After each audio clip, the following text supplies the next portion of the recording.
அடுத்த கட்டுரையை திரு சந்தானராஜ், திருமதி ஜேசுமதி ஆகியோர் படைப்பார்கள். அனைவருக்கும் வணக்கம்.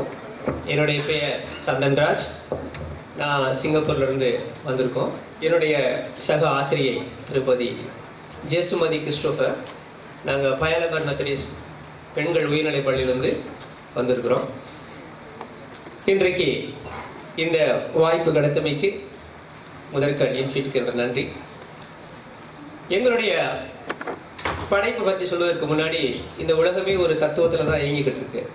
அந்த தத்துவம் அதே போல கல்விக்கும் தத்துவங்கள் ஒவ்வொரு காலகட்டத்திற்கும் கல்விக்கென்ற தத்துவம் இருக்கிறது. அந்த கல்வி தத்துவம் காலத்துக்கு ஏற்றவாறு மாற்றம் காணும் போது தேவைகள் அடிப்படையில் தான் அந்த தத்துவம் அடிப்படை இயங்குது. இன்றைய 21ஆம் நூற்றாண்டுல இதனுடைய தேவைகளை பார்க்கின்ற போது 21ஆம் நூற்றாண்டுல அந்த கற்றல் கற்பித்தல் எப்படி இருக்கணும்? பொதுவா நாம எல்லாரும் இன்றைய சூழல்ல எந்த அளவுக்கு நாம தயாரா இருக்கிறோம், ஆசிரியராக இருக்கிறவங்க நாம எந்த அளவுக்கு தயாரா இருக்கிறோம், மாணவர்களுடைய தேவை என்ன, அதுக்கு ஏற்றபடி நம்மை தயார் செய்து கொள்வதும் அவர்களுக்கு ஏற்றபடி நாம் அந்த கற்றல் கற்பித்தல் நிகழ்வதற்கு வழி நடத்துனர்களாக இருப்பதுதான். எஜுகேஷன் என்பது இஸ் நாட் இம்போசிங் இன்ஃபர்மேஷன். உங்களுடைய நீங்க கத்துக்கிட்ட விஷயத்தை போய் மாணவர்களுடைய தலையில திணிக்கிறது அல்ல. எஜுகேஷன் என்பது பிரிங் அவுட், என்ன டேலண்ட், என்ன திறமைகள் அந்த மாணவர்கள்ட்ட இருக்கிறதோ அதை வெளிக்கொண்டு வர வேண்டும். அப்படிப்பட்ட இந்த தத்துவம் காலங்காலமாக இருக்கிறது. கிரேக்க காலத்திலிருந்து இருக்கிறது. நாகரிகத்துல ரொம்ப தெளிவாக சொல்லப்பட்டு வளர்க்கப்பட்டது சாக்ரட்டிஸ், பிளாட்டோலாம். ஆனால் அது இன்றைய தேவை என்பது ஒவ்வொரு தனி மனிதனுக்கும் அதிகமாக விருந்து கொண்டே போகிறது. இந்த தேவைகளை நிறைவேற்றுவதற்கு நாம் எத்தகைய கற்றல் சூழல்களை ஏற்படுத்த வேண்டும்? Learning experiences is different. இந்த லேர்னிங் அந்த கற்றல் அனுபவம் மாறிக்கொண்டு வருகின்ற போது அதற்கு தகுந்த கற்றல் வளங்களையும் கற்றல் தளங்களையும் பயன்படுத்த வேண்டும் என்பது மிக முக்கியம். அதற்கு இந்த 21ஆம் நூற்றாண்டுடைய தேவை என்னவாக இருக்கிறது என்று சொன்னால், the 21st century skills என்று சொல்லுகின்ற போது மின் இலக்கியல் அறிவு. நிச்சயமாக எல்லாருமே தகவல் தொழில்நுட்ப வசதிகளை பயன்படுத்தக்கூடிய டிஜிட்டல் லிட்ரசி திறன் பெற்று இருக்க வேண்டும். புத்தாக்க புனைவு சிந்தனை. எதையுமே சாதாரணமா சொன்னா ஏற்றுக்கொள்வதற்கு யாருமே தயாரா இல்லை. சீக்கிரம் போர் அடிச்சிடும். Normal is boring. நீங்க பெப்சி விளம்பரத்தை பார்த்துருக்கலாம். முன்னாடி நாம தலையில நடக்கும். நார்மலா இருக்கிறதே போரிங் என்று சொல்லக்கூடிய ஒரு காலகட்டத்தில் நம்ம வாழ்ந்து கொண்டு இருக்கிறோம். ரொம்ப ஏன் பாஸ்ட் பேசிங் வேர்ல்டு, ரொம்ப வேகமாக சொல்லக்கூடிய உலகம் என்று ஏன் சொல்லுகிறோம் சொன்னால், பழையதை சொன்னாலே கேட்கறதுக்கு ஆள்கள் இல்லை யாரும். பயன் விளைவுக்கு கருத்து பரிமாற்றம். ஒரு விஷயத்தை ஒருத்தன் சொல்றான்னா எனக்கு என்ன கிடைக்கும், முதல்ல பள்ளிக்கூடத்துல மாணவர்கள்ட்ட போயிட்டு எனக்கு என்ன கிடைக்கும் இந்த ஆசிரியர்கிட்ட, அப்படி இருந்தாதான் மரியாதையை தருவான் நமக்கு. ஒவ்வொரு வகுப்பும் ஒவ்வொரு நிமிடமும் அவன் எந்தெந்த தகவல்களை பெறுகின்றானோ அந்த தகவல்கள் மூலமாக எனக்கு என்ன கிடைக்கிறது என்ற எண்ணம் அவனுக்குள்ள இருந்து கொண்டே இருக்கும். அதற்கு நாம் தீனிபடுவர்களாக இருக்க வேண்டும். அதிக உற்பத்தி திறன். இன்று எல்லாமே பார்த்தீங்கன்னா இன்புட் டேட்டாஸ் கம்மியாக இருக்கும், சிஸ்டமாக இருக்கும், அவுட்புட் அதிகமாக இருக்கும். அதே போலதான் நாம் கொடுக்கக்கூடியது ஆசிரியர்கள் போட்டு திணிக்க வேண்டிய அவசியமே கிடையாது. நீ என்ன செய்யணுங்கிறத வழிநடத்தினா போதும், அவன் நிறைய கொண்டு வருவான். இதுதான் உண்மையான கல்வியினுடைய தத்துவம். 21ஆம் நூற்றாண்டுல அதை நோக்கி பயணித்துக் கொண்டு இருக்கின்றோம். அந்த அடிப்படையில் ஏன் என்று சொன்னால், இதையெல்லாம் மனதிற்கொண்டு ஒரு ஆசிரியர் வகுப்பறையிலே இந்த தத்துவத்தினுடைய அடிப்படையில் 21ஆம் நூற்றாண்டுடைய கற்றல் விளைவுகளை மனசுல வைத்துக்கொண்டு ஒரு ஆசிரியர் வகுப்பறைக்கு போனால் நிச்சயமாக இந்த மாணவர்களை நன்றாக வழி நடத்த முடியும். தயவு செய்து கற்பிக்க வேண்டாம், வழி நடத்துவோம். சரி, இதற்கு வேண்டிய செயற்பாடுகள் என்ன? மனதளவிலே மற்றும் புறச்சூழலிலே நாம் செயற்படுத்தக்கூடிய செயற்பாடுகள், என்னென்ன செயல்கள் எல்லாம் செய்ய வேண்டும், அத்தோடு எத்தகைய ஏற்பாடுகள் இருக்க வேண்டும்? மாணவர்களை மையமாக கொண்ட கல்வியில 21ஆம் நூற்றாண்டுடைய இந்த திறன் விளைவுகள் மாணவர்கள் பெற்றிருக்க வேண்டும் என்று மனசுல கருத்தில் வச்சிருக்கிறோம். முதல்ல பொருத்தமானது. இந்த மாணவர்களுக்கு பொருத்தமானதுன்னு சொன்னால் இந்த காலகட்டத்திற்கு பொருத்தமானது, அந்த வயதிற்கு ஏற்றது, இதையெல்லாம் மனதிற்கொண்டு பொருத்தி பார்க்கின்ற அப்ளைடு கரிக்குலம்.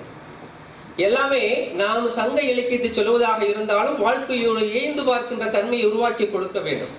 அதுபோல அந்த பொருத்தி பார்க்கின்ற அப்ளைடு லேர்னிங்கிறது கண்டிப்பாக இருக்க வேண்டும். அடுத்ததாக மதிப்பீடு. தன்னைத்தானே மதிப்பிடுகின்றவன் தன்னை உணர்ந்த பிறகு தன்னை உணர்கின்ற தன்மை தான் இருக்கிறதுலே கடினமானது. அதான் முன்னாடி தத்துவம்னு சொன்னேன். ஒவ்வொரு விஷயத்திலையுமே அந்த மாணவன் நான் என்ன செய்கிறேன், எனக்கு என்ன வேண்டும், சரியா போறேனா இல்லையாங்கிறத அவன் தெரியணும்.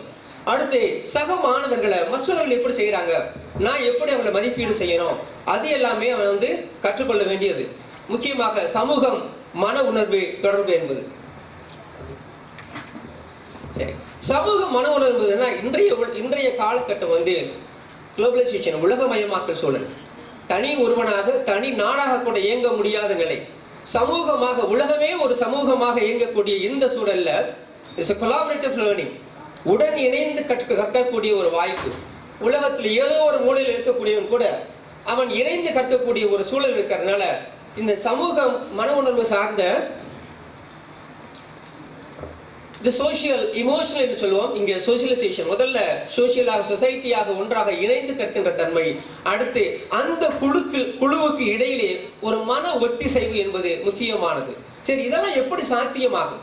இதையெல்லாம் மனதில் கொண்டு இதை சாத்தியமாக்குகின்ற வழிமுறைகள் என்ன? படைப்பாக்கம். தான் சொல்லுகிற கருத்தை விருப்பப்படி செய்யணும், விருப்பப்படி சொல்லணும், ஆனா புதுமையா இருக்கணும். அதற்கு ஒரு வாய்ப்பு வேண்டும். அத்துடன் எப்பொழுதுமே எனக்கு, அதாவது தகவல்களை போய் நாம் தேடிக்கொண்டிருந்த காலம் வேற. இன்னைக்கு தகவல்கள் நம் கைக்கு வருகின்றன. யாரும் தகவலை தேடி போகவே தேவையில்லை, நம்ம கைக்கு வருகின்றன. அதை சரியாக பயன்படுத்த வேண்டும். மாணவர்களுக்கு நீ இப்படி சரியாக பயன்படுத்த வேண்டும் என்று வழி நடத்தணும். அத்தகைய இந்த செயற்பாடுகள் எல்லைகளை மனதில் வைத்துக் கொண்டோம் என்று சொன்னால் நிச்சயமாக நாம் இந்த மாணவர்களுக்கு சிறந்த வழிகாட்டுநர்களாக, வழி நடத்துனர்களாக இருக்க முடியும். காரணம், மாணவர்களை மையமாக கொண்ட கல்விதான் இது. இங்க பார்க்கலாம்.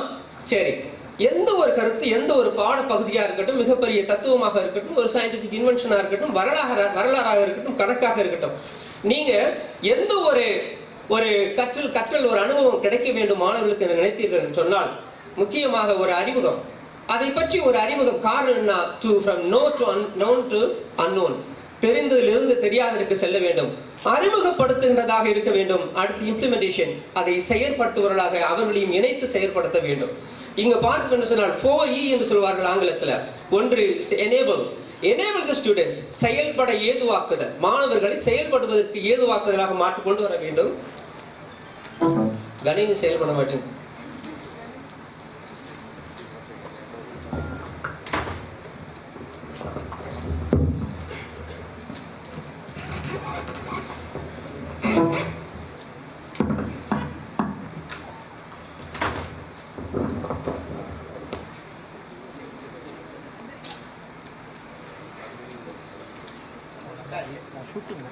எப்படி கற்றுக்கொள்ள வேண்டும், எனக்கு எது எப்படி பிடிக்கிறது அப்படி வெளிப்படுத்த வேண்டும், அதை அந்த வழியிலே கற்றுக்கொள்ள வேண்டும். அந்த கற்றல் அனுபவம் அவனுக்கு உகந்ததாக, நான் எல்லாருக்குமே ஒரு இது இருக்கிறது உலகத்துல, நான் செய்தேன் என்று சொல்வது. காரணம், அந்த சுய கற்றல் அனுபவம் என்பதுதான் அறிவினுடைய விரிவாக்கத்தினுடைய ஆரம்பம்.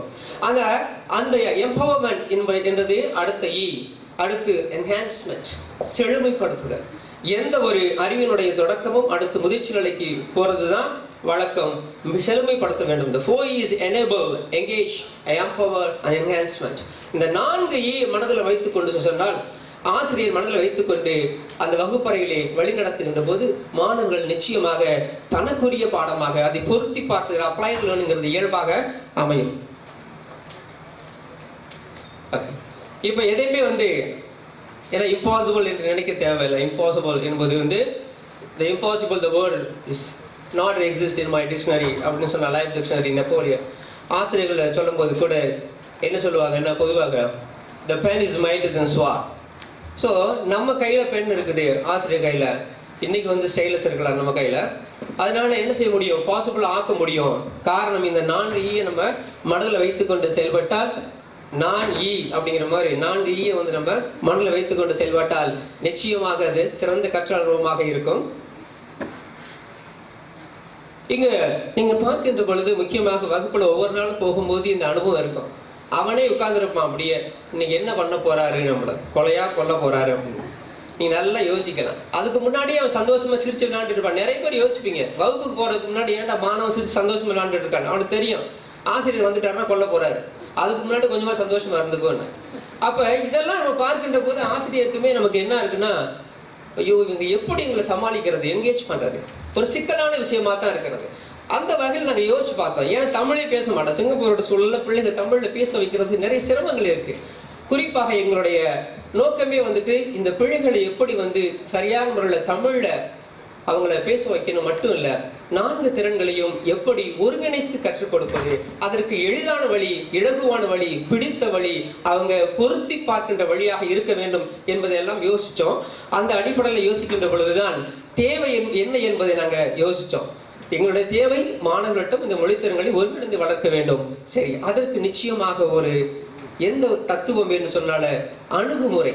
வெறுமனே நம்மளுடைய தொழில்நுட்ப வசதிகளை பயன்படுத்துவதை, நேரடியாக ஒரு தொழில்நுட்ப கருவி எடுத்துக்கொண்டு வகுப்புல இதை பயன்படுத்தி பிள்ளைங்க படித்துருவாங்கன்னா அந்த லேர்னிங் எக்ஸ்பீரியன்ஸ் கூடிய கற்றல் அனுபவம் முறையாக இருக்கிறதுக்கான வாய்ப்புகள் கிடையாது. ஏன் அந்த கற்றல் அணுகுமுறை என்று சொல்லி வைத்திருக்கிறார்கள், ஒரு கற்றல் மாதிரி வடிவம் என்று வைத்திருக்கிறார்கள் என்று சொன்னால், இது ஒரு லேர்னிங் எக்ஸ்பீரியன்ஸ் என்பது மனித மனத்தினுடைய அடிப்படையிலே, மூளையுடைய சிந்தனை அடிப்படையிலே ஒரு கற்றல் நிகழும் பொழுது எப்படி கருத்துக்களை இது உள்வாங்குகிறது, மூளை பதிவு செய்கிறது, மீண்டும் அந்த கருத்துக்களை செயற்படுத்தி அறிவை பெற்றுக் கொள்கிறது. அந்த அடிப்படையில் தான் இந்த கற்றல் அணுகுமுறைகள் உருவாக்கப்பட்டுள்ளன. அந்த அடிப்படையில் எங்களுடைய மாணவர்களை அந்த எம்பவர்மெண்ட் என்கேஜ்மெண்ட் கொடுக்கிறதுக்காக self directed learning doctor Knowles is American. அவரு சொல்றது ரெஸ்பான்சிபிலிட்டி, உன்னுடைய கல்விக்கு நீ தான் பொறுப்பு, வேற யாரும் பொறுப்பு இல்லை. உன்னுடைய இருக்க திறமை உனக்கு தான் தெரியும். அதனால உன்னுடைய சுய கற்றலுக்கு நீயே பொறுப்பு இருக்கிறது. அதற்கு எக்ஸ்டென்ஷன் ஆஃப் லேர்னிங், நான் ஒரு விஷயத்தை தெரிந்து கொண்டேன், அதை எங்கே பொருத்தி பார்த்து நான் அதை மேலும் கற்றுக்கொள்வேன். ஸ்டீவ் ஜாப்ஸ்ல இருந்து பில் கேட்ஸ் வரைக்கும் அவர் ஹார்வர்டு விட்டுட்டு வெளில வந்தாங்கன்னா என்ன காரணம்னா, ஜான் டூவி சொன்ன மாதிரி இட்ஸ் 4 walls பேரியர்ஸ். அதை விட்டுட்டு வெளியே வரணும்னு சொல்லி எவ்வளவு பெரிய சிந்தனையாளர்கள் உருவாகி இருக்கிறார்கள். அதனால் கற்றல் அனுபவம் என்பது அவன் பொருத்தி பார்க்கின்ற ஒரு சூழல் இருக்க வேண்டும். அடுத்ததாக மேனேஜ்மெண்ட். இன்னைக்கு நிச்சயமாக நம்ம கையில் இருக்கக்கூடிய இந்த கருவிகள், கையெடுக்க தொலைபேசி முதற்கொண்டு எல்லாமே உங்களுடைய எல்லா வசதிகளுமே கையில் இருக்கிறது. என்னுடைய பேங்க் அக்கௌண்ட்ல இருந்து பிள்ளைங்களுடைய படிப்பு முதற்கொண்டு என்னுடைய ஸ்டூடெண்ட்ஸோட எல்லா டீடைல்ஸுமே உள்ள இருக்குது. அவங்க படிக்கிறாங்க, என்ன செய்யறாங்கிறது எல்லாமே என்னுடைய வாட்ஸ்அப்ல இருந்து எல்லாத்துலயுமே உள்ளே இருக்கிறது.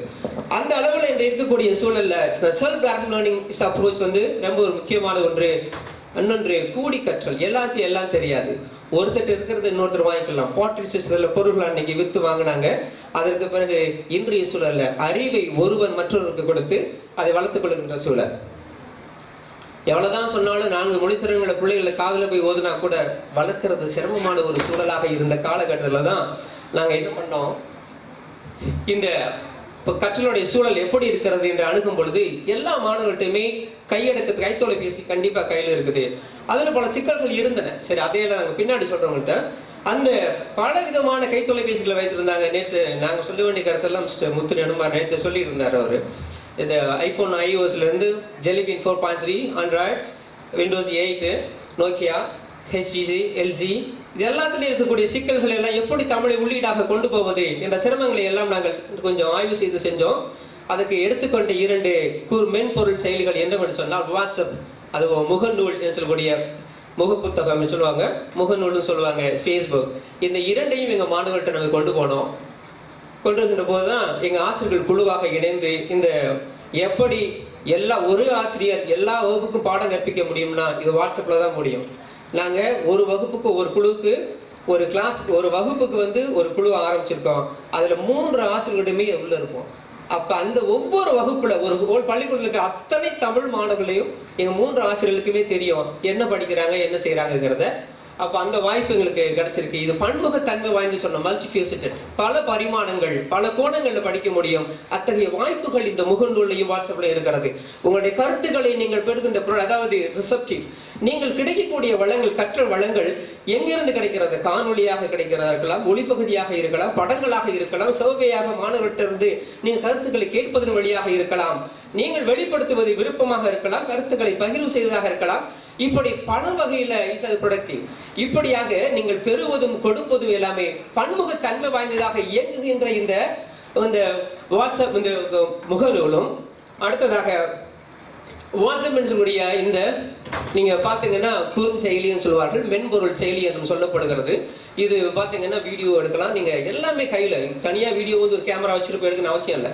அந்த அளவுக்கு வசதிகள் கொண்டதாக இருக்கக்கூடிய இந்த வாட்ஸ்அப், ஃபேஸ்புக் இந்த இரண்டையும் மட்டும் வைத்துக்கொண்டு ஒரு சின்ன கற்றல் நடவடிக்கையை நாங்கள் எப்படி செய்தோம் என்பதை வந்து இப்போ எங்களுடைய சக ஆசிரியை திருமதி கிறிஸ்டோபர் அவர்கள் உங்களோட பகிர்ந்து கொள்வார். சரி, அனைவருக்கும் வணக்கம். நான் சீக்கிரமாக சொல்லி முடிச்சிடுறேன். சரி, நாங்கள் வகுப்பில் காணொளி மதிப்பீட்டு நடவடிக்கையை எப்படி செயற்படுத்தினோம் என்பதை உங்களுடன் பகிர்ந்து கொள்ள விருக்கிறேன். அதற்கு முன்னால் உங்களுடைய கண்ணுக்கும் கருத்துக்கும் செவிக்கும்.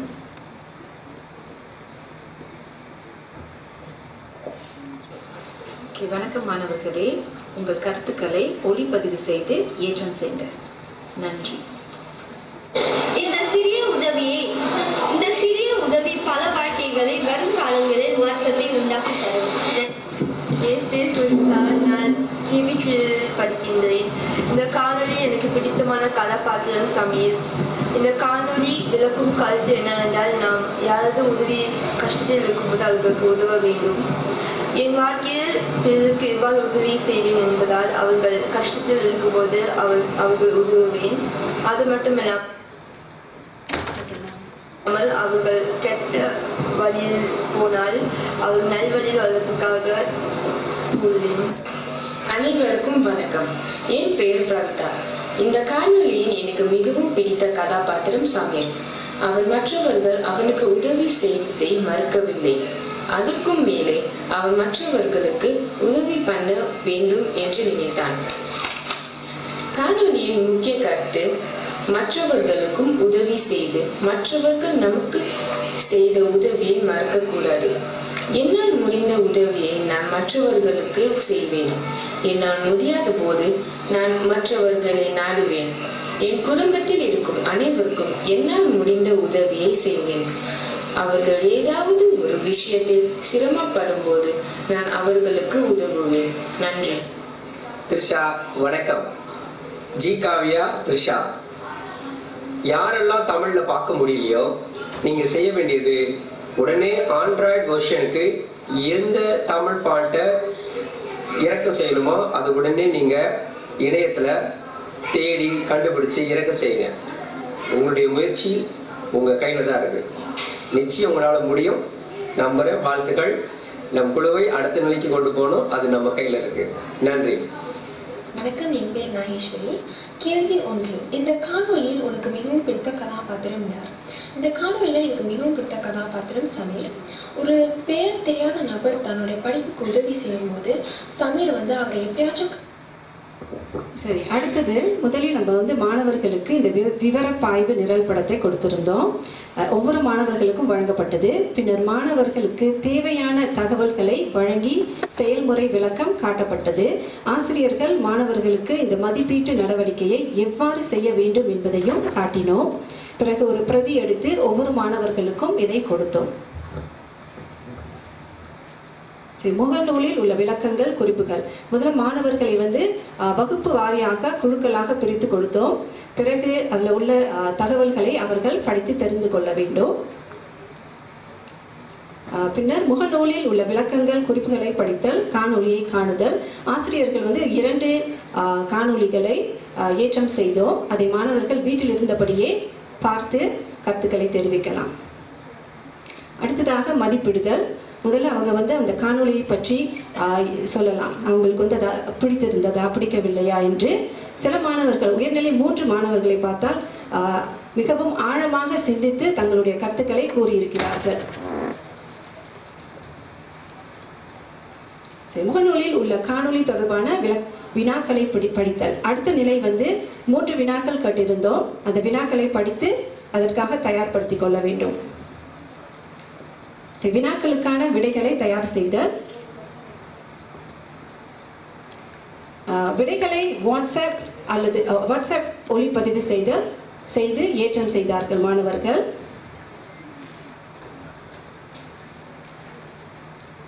சக மாணவர் மதிப்பீடு. இதற்கு பிறகு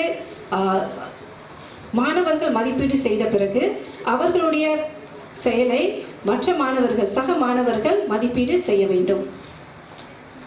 சக மாணவரின் ஒளிப்பதிவை மதிப்பிட்டு கருத்து கூறுதல்.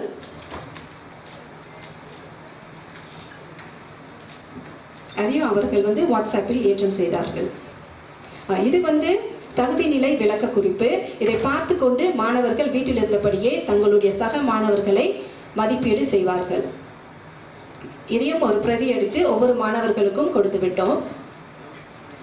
ஒவ்வொரு மாணவருடைய ஒளிப்பதிவையும் ஆசிரியர் மதிப்பிட்டு கருத்து கூறுதல். அதன் பிறகு ஆசிரியர் அவர்கள் என்ன செய்தார்கள், எப்படி செய்திருக்கிறார்கள் என்று மதிப்பிட்டு கூறுவார்கள். அங்கே நீங்கள் பார்க்கலாம். ஆசிரியர் காணொலியை பற்றி கருத்து சொல்லுங்கள். இங்கே பார்த்தீர்கள் என்றால் அங்கே பழைய எழுத்தெல்லாம் வந்திருக்கு. அது மென்பொருள் செயலியை பொறுத்தது. சரியா? சரி. பிறகு மேடம் ரெபேக்கா கொடுத்துருக்காங்க விடைகளை, அவருடைய கருத்துக்களை. அப்போ சில மாணவர்கள் பாருங்க, தட்டச்சு செய்வதற்கு சிலர் கொஞ்சம் தயக்கம் காட்டுவார்கள். அதனால இந்த மாதிரி அந்த குறியீடுகள், தம்ஸ் அப் சைன் அந்த மாதிரி எல்லாம் போட்டு காட்டுகிறார்கள். பிறகு சிறந்த ஒளிப்பதிவை ஆசிரியர் அடையாளம் காட்டி வகுப்பில் கலந்துரையாடுவார். ரச்சனா, உன்னுடைய காணொலி மதிப்பீட்டை மிகவும் அருமையாக செய்துள்ளாய். உன்னுடைய மொழி நடை திருத்தமாகவும் உச்சரிப்பு தெளிவாகவும் இருந்தது. நன்றி, வாழ்த்துக்கள்.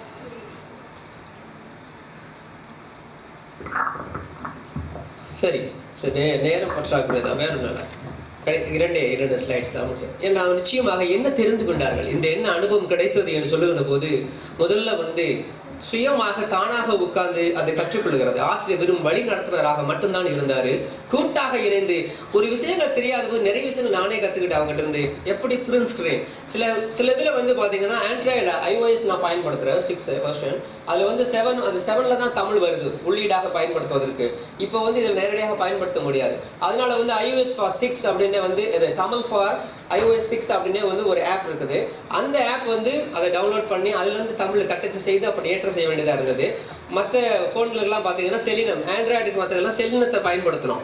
நான் அனுப்புகின்றதை சில சமயங்களில் நோக்கியா விண்டோஸில் பார்க்க முடியாத போது அதையே என்ன பண்ண, நான் தட்டச்சு செய்ததையே பிரிண்ட் ஸ்கிரீன் திரையச்சு போன்று எடுத்து மாணவர்களுக்கு அனுப்பிச்சோம். அப்போ என்னன்னா அவங்களுமே பார்க்க முடிந்தது. இந்த மாதிரி விஷயங்கள்லாம் மாணவர்களிடம் நாங்களும் கற்றுக்கொள்ளக்கூடிய வாய்ப்புகள் கிடைத்தன. தமக்கு பிடித்த வழி கருத்துக்களை அவர்கள் கருத்துரைக்கின்ற வாய்ப்பு, கை தொலைபேசிகள் வழியாக மொழித்திறன்களை ஒருங்கிணைத்து கற்றுக்கொள்ளும் வழிமுறை. அடிக்கடி கை தொலைபேசியை பயன்படுத்துறாங்க. அதை தமிழுக்கு எந்த அளவுக்கு பயன்படுத்துவோங்கிறத நிச்சயமாக அவங்களுக்கு ஒரு வாய்ப்பாக இருந்தது. புதுமையாக படைக்க வேண்டும் என்று அவர்கள் தூண்டப்பட்டார்கள். கற்றலுக்கான வளங்கள், கற்றல் வழிபாடுகள் எல்லாமே எப்பொழுதுமே அவங்க கையில் இருக்கு. யாரையும் திருப்பி ஆசிரியருக்கு சந்தேகம் கேட்க அவசியமே கிடையாது. உடனடியாக அவங்க கேட்டுக்கொள்ளலாம்.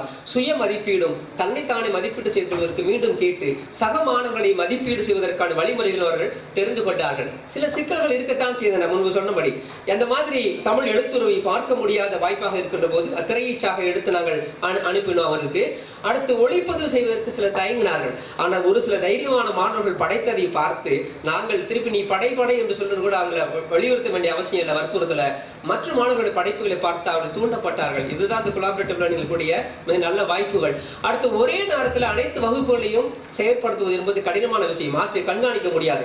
நிறைய மாணவர்கள் கேட்டுக்கொண்டே இருப்பார்கள். வாட்ஸ்அப் மெசேஜ் நிறைஞ்சிட்டே இருக்கும். அதனால ஒவ்வொரு வகுப்பாக ஒவ்வொருத்தரும் சரியாக செயற்படுத்தி அவங்க பயன்படுத்துறாங்களா பார்த்துட்டு அவங்களுக்கு இடையில உதவி பண்ணுவதை உறுதிப்படுத்திய பிறகு அடுத்தடுத்த வகுப்புகளுக்கு கொண்டு போனோம்.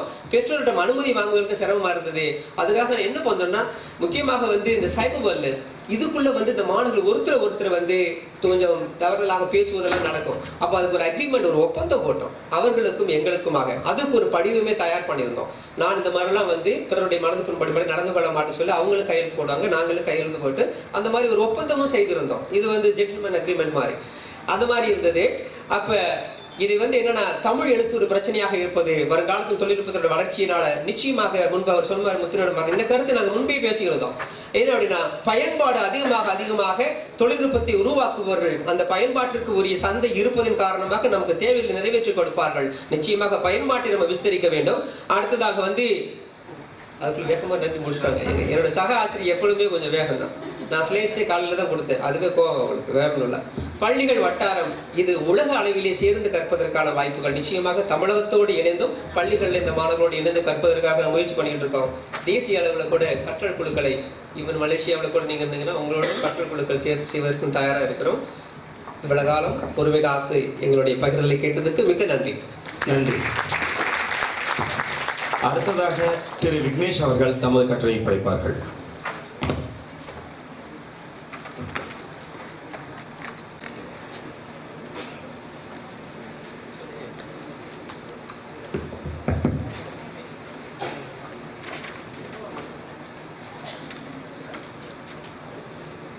வாய்ப்பு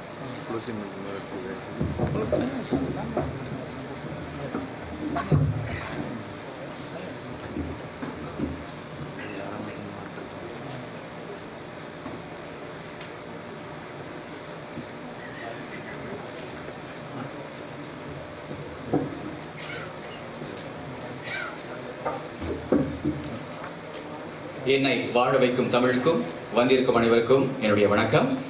என்னுடைய தலைப்பு முகநூல் வழி தமிழ் கற்றல் கற்பித்தல்.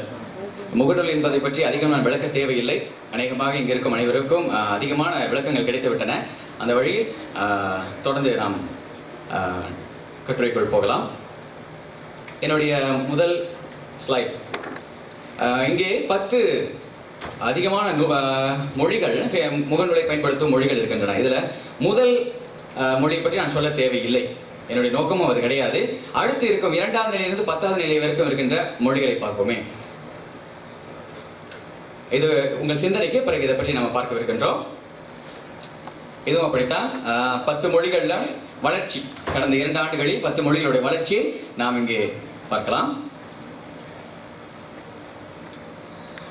இதெல்லாம் கருவிகள், இது இணைய இணக்கிகள், பிணைய நடுவங்கள், நிறைய இதை பற்றி சொல்லி ஆயிற்று. ஆகவே இதெல்லாம் தாண்டி போகின்றேன்.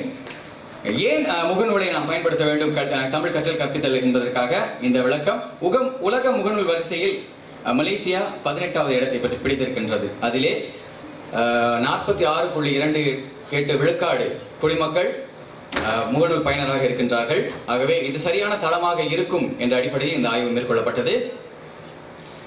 இதில் உறுப்பினர் பெற 13 வயதுக்கு மேலாக இருக்க வேண்டும். சரியான மின்னஞ்சல் இருந்தால் போதுமானது.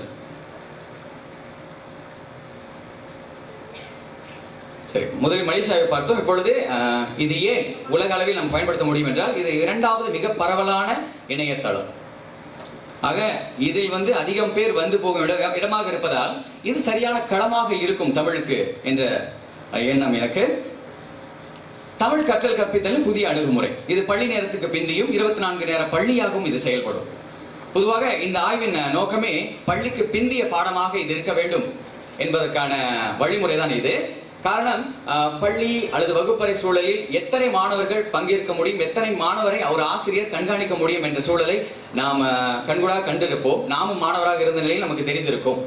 ஆக பள்ளி நேரத்தில் ஆசிரியர் சந்திக்க முடியாத, ஆசிரியர் கேள்வி கேட்க முடியாத, தயக்கம் இருக்கின்ற மாணவர்கள் பள்ளி நேரத்துக்கு பிந்தைய அந்த பாடத்தில் கலந்து கொண்டு அவனுடைய கேள்விகளையோ அவனுடைய ஐயங்களையோ கேட்டு தெரிந்து கொள்ள வாய்ப்பு வழங்கப்படுகிறது.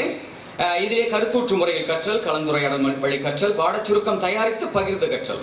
இதை மிகவும் கவனமாக பார்க்க வேண்டும். பாடச்சுருக்கத்தை மாணவரை தயாரிக்க முடிகின்றது. நாம் தயாரித்து கொடுத்தால் அது அவனுக்கு ஊட்டி விடுவதாக இருக்கும். அவனையே தட்டில் எடுத்து சாப்பிட வைத்தோம் சொன்னாதான் அது வளர்ச்சி இல்லையா? ஆக ஒரு மாணவன் என்ன கற்றுக்கொண்டான் என்பதை அவன் பாடச்சுருக்கம் தயாரிக்கும் பொழுதுதான் கற்றுக்கொள்வான். ஆகவே அந்த பாடச்சுருக்கத்தை அவன் பகிர்ந்து கொள்ளும் பொழுது மற்ற மாணவர்கள் அதை பார்த்து அவர்களும் அதிலே மேம்பாடோ அல்லது குறைபாடோ கண்டா திருத்தம் செய்வோ அல்லது ஏற்றுக்கொள்ளவோ இது வாய்ப்பாக அமையும். அடுத்ததாக பல்வேறு ஊரை சேர்ந்த மாணவர்கள் ஒன்றிணைந்து கற்றல். ஒரு பள்ளியில் அநேகமாக ஒரு வகுப்பிலிருந்து 6 வகுப்பு வரை இருக்கலாம் ஒரு ஆண்டுக்கு. அதுவும் தவிர்த்து ஒரு என்ன சொல்லுவாங்க, அந்த 4 சுவரையும் தாண்டி கற்றது சிறப்பு என்று சொல்வார்கள். அந்த வகையிலே பல்வேறு ஊரை சேர்ந்த மாணவர்கள் ஒன்றிணைந்து கற்றல் என்ற ரீதியிலே இந்த ஃபேஸ்புக் முகநூல் அமைகிறது. இளையோர் மனம் கவரும் வகையில் ஒளி அமைப்பில் பல மேற்கோள்கள் இங்கே இருக்கின்றன, சுட்டிகள் இருக்கின்றன, புகைப்படங்கள், காணொளிகள் எல்லாவற்றையும் பகிர்ந்து கொள்ளுகின்ற வாய்ப்பு என்பதெல்லாம் இருப்பதனாலே இது மிகச்சிறந்த அணுகுமுறையாக இருக்கும். ஆசிரியருக்கு இது எப்படி இருக்க போகிறது என்றால், மாறுபட்ட சூழலில் கற்பிக்கும் ஆசிரியருக்கு ஒரு உத்வேகம் இருக்கும். கண்டிப்பாக ஒரு புதிய வேகம். எப்பொழுதும் வகுப்பறை அதே முகங்களை பார்ப்பது அல்லது அதே சூழல். இன்னொன்று, அவர் இப்போ கையடக்க தொலைபேசியிலே எல்லாமே அமைந்திருக்கின்றது. ஆகவே இதற்கென ஒரு தனிப்பட்ட நேரத்தை அவர் ஒதுக்க தேவையில்லை. எல்லாமே நோட்டிஃபிகேஷன்ல வந்துடும். ஏதாவது கேள்வி இருந்தால் நோட்டிஃபிகேஷன்ல வந்துடும். அவங்க பார்த்து உடனே பதிலளிக்கலாம். பல்வகை கற்றல் அணுகுமுறைகளை அந்த ஆசிரியரை கற்றுக்கொள்ள முடிகிறது. மற்ற நாடுகளுடைய ஆசிரியர்கள், மற்ற ஊர்களைச் சேர்ந்த ஆசிரியர்களோடு உறவு ஏற்படும் பொழுது என்ன செய்யலாம், என்ன மேம்படுத்தலாம், என்ன குறைபாடுகளை களைய முடியும் என்ற சிந்தனை எல்லாம் இதில் ஏற்படும். கற்பித்தல் ஆற்றலை மேம்படுத்தவும் மெருகேற்றவும் முடியும். டாக்டர்ஸ் மட்டுமே ப்ராக்டிஷனர்ஸ் கிடையாது. என்னை பொறுத்தவரை ஆசிரியர்களும் வந்து ப்ராக்டிஷனர்ஸ் தான். யாருமே முழுமை பெற்றவர்களாக சொல்ல முடியாது. ஒவ்வொரு நாளும் நாமும் கற்றுக்கொள்கின்றோம். கற்பிக்கும் அதே வேளையில் நாமும் கற்றுக்கொள்கின்றோம். அந்த வகையில் நம்முடைய ஆற்றலை மேம்படுத்த மெருகேற்ற இது மிகவும் உதவியாக இருக்கும். பாடப்பொருளுக்கான கோட்பாடுகளை நாம் கவனிக்க வேண்டும். கற்றலும் அறிவும் பல்வகையானது என்பதை உணர வேண்டும். ஏற்புடைய தகவல் மூலங்களுக்கு இடையிலான தொடர்புகள் குறித்த தெளிவு நமக்கு இருக்க வேண்டும். எல்லா தகவல் மூலங்களும் மனிதனை மட்டும் முன்னிறுத்துவதில்லை என்ற சிந்தனை நமக்கு இருக்க வேண்டும். ஒன்றை அறிந்து கொள்ளும் ஆர்வமானது அறிந்து கொள்ளுதல் என்பதை விட மேலானது. துறை, சிந்தனை, கருத்துக்கோள் ஆகியவற்றுக்கு தொடர்பை அறியும் ஆற்றல் நமக்கு இதன் மூலமாக வளரும்.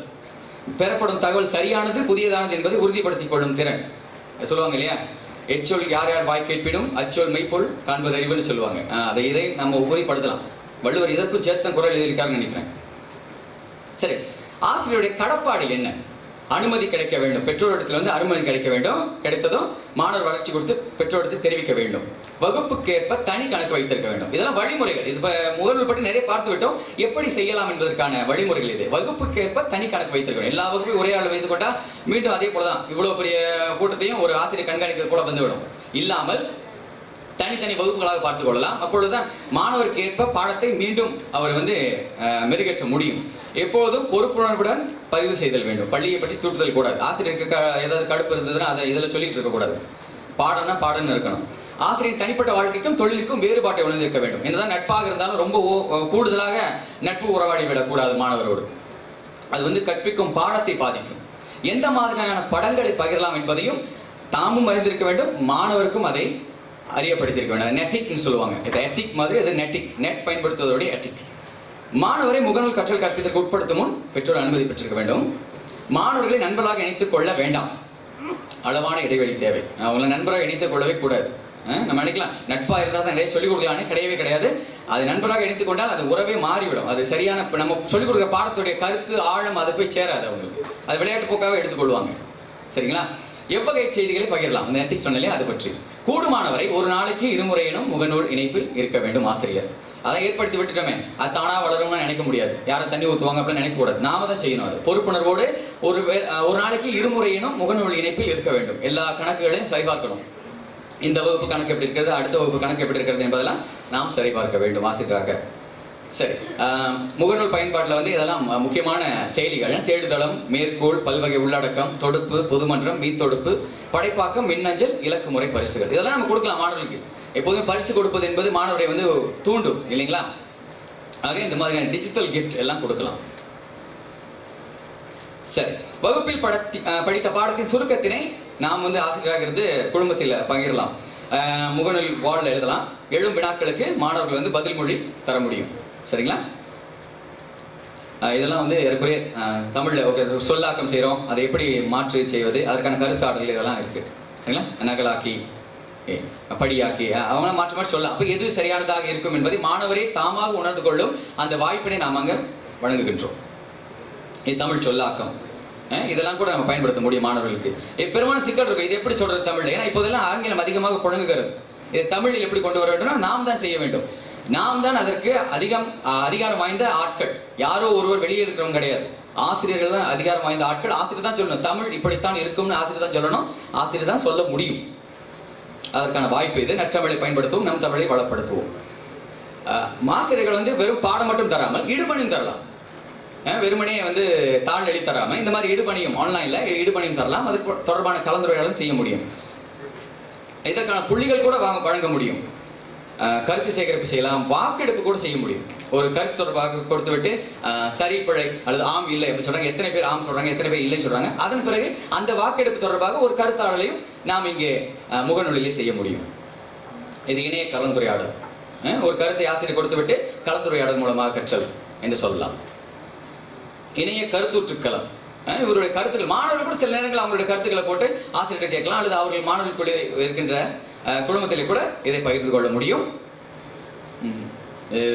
அவரை பற்றி சொல்ல தேவையில்லை நினைக்கிறேன். சேரா செல்வகுமார் அவர்கள். இவர்கள் எல்லாம் வந்து அப்போ நான் ஒரு ஆசிரியர் நிலையில் எடுத்து பார்க்கின்றேன். அவர் ஆசிரியராக இருந்து அவர் என்ன செய்கிறார், அப்போ மற்ற ஆசிரியர் அவரோட தொடர்பு கொள்ளும்போது என்ன ஏற்படுகின்றது, என்ன உறவுமுறை, அந்த உறவுமுறை மூலமாக என்ன கற்றல் ஒரு ஆசிரியருக்கு ஏற்படுகின்றது. மாணவருக்கு முகநூல் வழி சிறு தேர்வு. எப்பொழுதுமே நாம் ஒரே நிலையான தேர்வு வைத்துக் கொண்டிருக்க கூடாது. மாணவருக்கு எப்படி ஒரு கற்றல் கற்பித்தல் என்பது பல்வகைப்பட்டது என்று முன்னமே சொன்னோம். அந்த பல்வகைப்பட்டதை இதில் எப்படி பயன்படுத்துகிறது என்பதுதான் அவர் ஆசிரியருடைய திறமையை பொறுத்திருக்கின்றது. இது மாணவரும் முதலில் ஆசிரியர் மாணவர் என்று பார்த்தோம். இப்போது மாணவர் எப்படி இந்த முகநூலை பயன்படுத்திக் கொள்ளலாம். ஒன்று, ஆசிரியர் ஏற்படுத்தியிருக்கும் குழுமத்தில் இவர்கள் இணைந்திருக்கலாம். அடுத்ததாக அவர்களே ஒரு குழுமத்தை அமைத்துக் கொள்ளலாம். ஒரு 10 பேர் அடங்கிய ஒரு குரூப் ஸ்டடின்னு சொல்றோம் இல்லையா, அது போல இந்த குரூப் ஸ்டடி வீட்டில் அமர்ந்தபடியே அவர்கள் ஒரு குரூப் ஸ்டடி செய்யலாம். சரியா? குழுமம் அமைத்து பயிலலாம். ஒரே வகுப்பு மாணவராக இருத்தல் சிறப்பு. இதுல அதாவது வேறு வகுப்புனா பாடங்கள் வேறுபடலாம். பாட தொடர்ச்சி வளர்ச்சியும் சீராக அமையும். ஒளிப்படங்களை படத்து குழுமத்தில் பகிரலாம். அவ்வப்போது நண்பருக்கு பாராட்டு தெரிவிக்க வேண்டும் என்பதை ஆசிரியர் வலியுறுத்தணும். பாராட்டப்படும் பொழுது இன்னும் அதிகமாக தேடி தரலாமே என்ற சிந்தனை மாணவர்களுக்கு வளரும். இதன் வழியாக அவன் இன்னும் கூடுதலாக படிப்பான். யாரையும் படிக்கணும்னு சொல்ல தேவையில்லை. இப்பெல்லாம் படி சொல்லவே தேவையில்லை. இதெல்லாம் செய்துட்டாலே போதும், தானாக பிள்ளைகள் படிக்க ஆரம்பிப்பாங்க. நினைத்த நேரத்தில் பிடித்த நேரத்தில் கற்கலாம் சொல்றது போல 24 மணி நேரம் படிப்பு. இப்பெல்லாம் பார்த்தீங்கன்னா 2 மணி 3 மணி விடிகாலில் கூட மாணவர்கள் ஃபேஸ்புக்கில் இருக்காங்க. ஏன் அந்த ஃபேஸ்புக்கை இதில் பயன்படுத்தக்கூடாது என்பதுதான் இந்த சிந்தனை.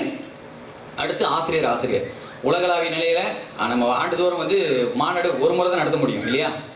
ஆனால் இதிலே தினம் நடத்தலாம் மாநாடு. உலகத்தில் எந்த மொழியில் இருந்தாலும் எந்த நாட்டில் இருந்தாலும் இந்த முகநூல் வழியாக அவர்கள் உறவாடலாம். அவர் கற்பித்தல்களை மேம்படுத்திக் கொள்ளலாம். சரி, இறுதியாக செய்தக்க அல்ல செய்யக்கெடும், செய்தக்க செய்யாமை யானும் கெடும் வள்ளுவருடைய குரல் இது.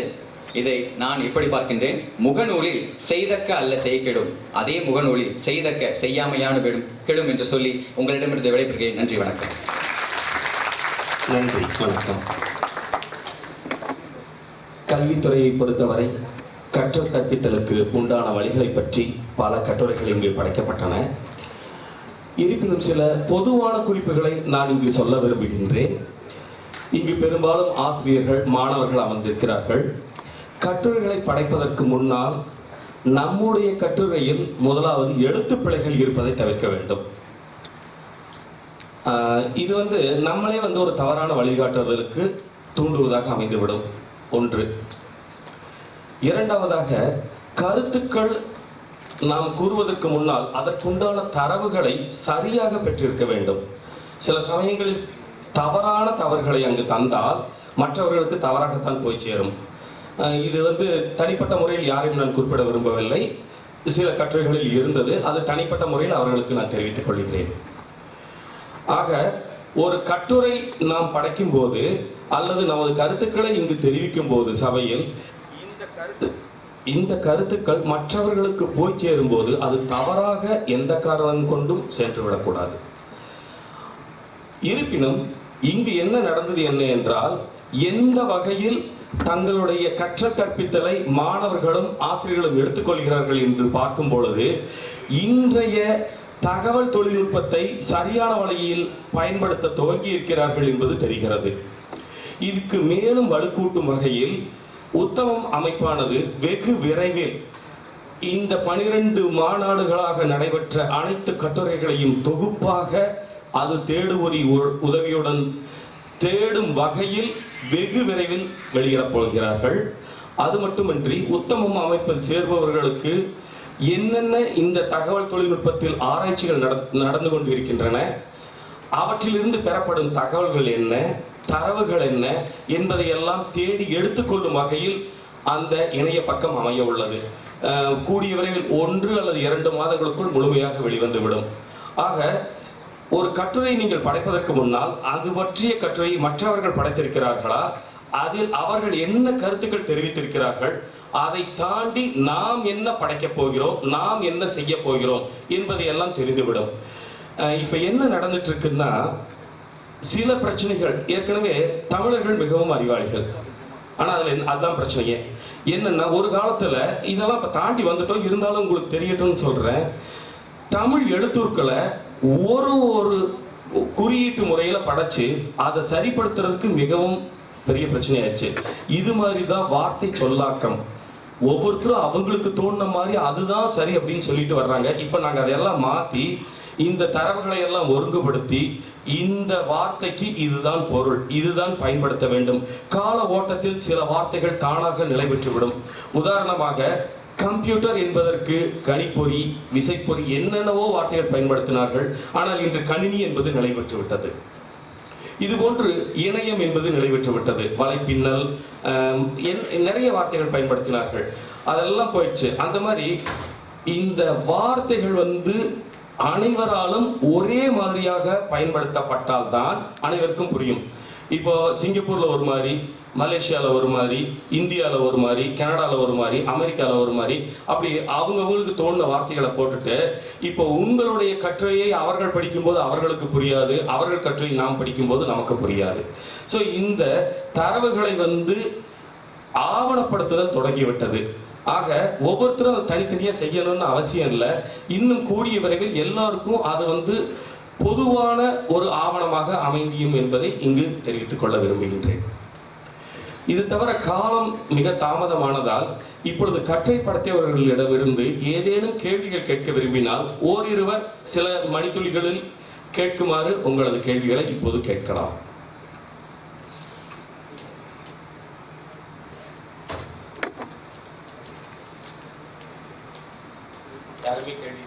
மிக அருமையாக கற்றை படைத்த அனைவருக்கும் நன்றி. அவர்களுக்கு உண்டான சான்றிதழ்கள் இப்போது வழங்கப்பட உள்ளது.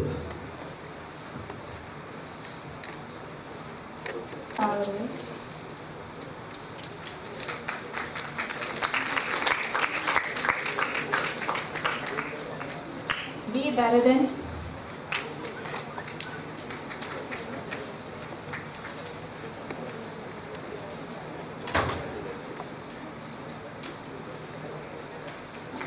தனலட்சுமி,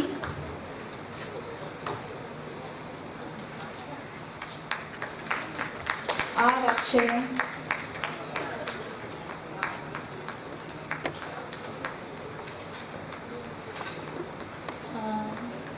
எஸ் ரஷிதா,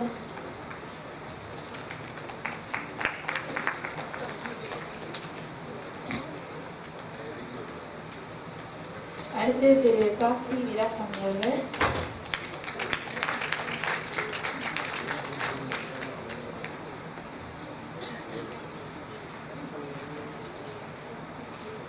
தொடர்ந்து திரு சாத்தப்பன் அவர்கள்,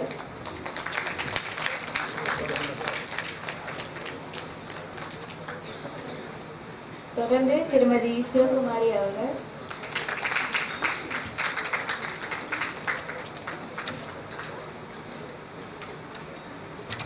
தொடர்ந்து திரு கோவிந்தசாமி சந்தனராஜ் அவர்கள்,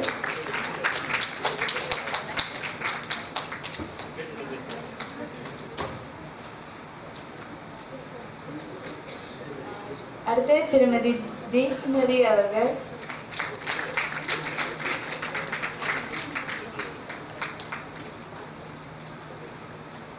இறுதியாக திரு கே விக்னேஷ் அவர்கள்.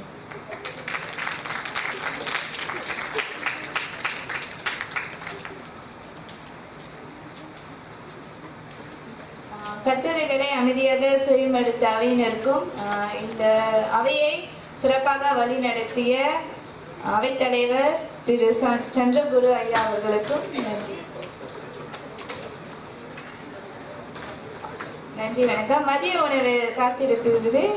அனைவரும் வயிறார மனமாற மகிழுங்கள். நன்றி, வணக்கம்.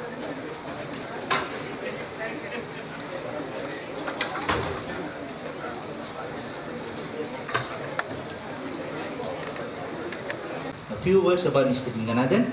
Mr. Linganathan is a CEO of Makota Research Sendirian Berhad, which designed, developed and deployed local developed SCADA solution and remote terminal units. He is a chartered engineer and has worked in the SCADA, automation, control and instrumentation field for over 30 years. Mr. Linganathan specialized in system design, software and hardware system design, information and communication technology solution, including integrated engineering and information technology solution. It's now my pleasure to call upon Mr. Linganathan to deliver his talk on development on digital devices. Welcome.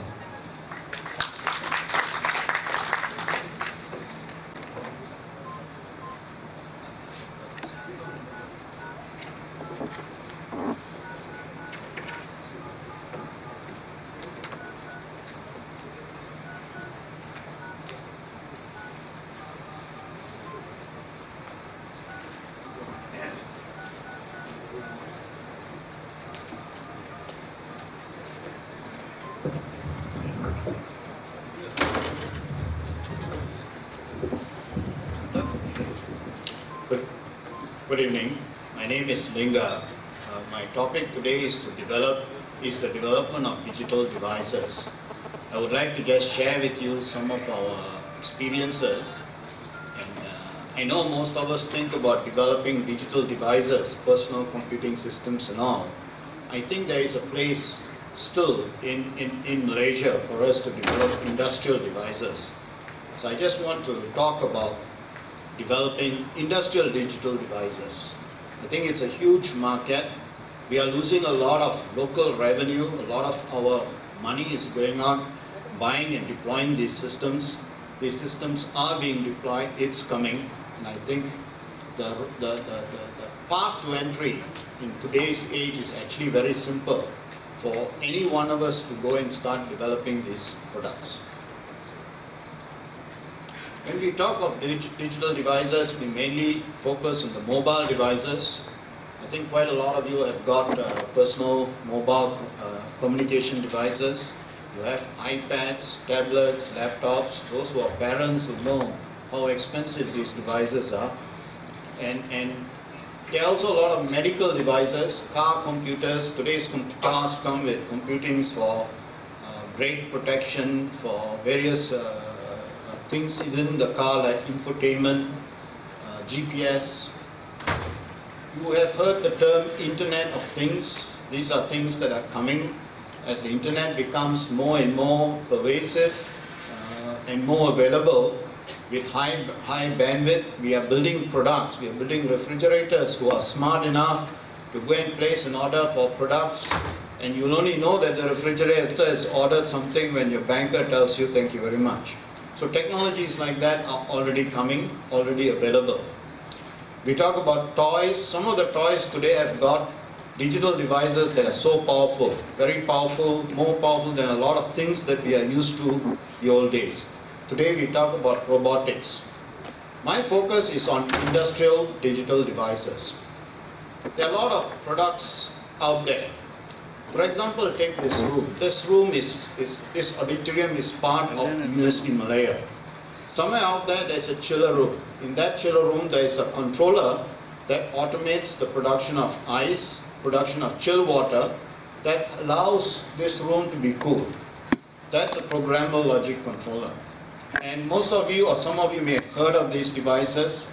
We hear of big companies building it, but I think there is a capability for us to build these devices, and I think we should do. Remote terminal units. The electricity supply that comes here comes from the national grid. The national grid takes power from power plants through what is known as switching stations or substations. These substations are managed by controllers known as remote terminal units. There are about 460 over remote terminal units in the national grid, managed by a control center at TNB, and that manages and protects and provides stable power to the whole of Malaysia. That remote terminal unit may sound like a sophisticated product. It is actually less complex than the mobile phone you have. The capability, the technology is within us to build those devices. Traffic controllers, most of you would probably have passed a few traffic controllers getting here.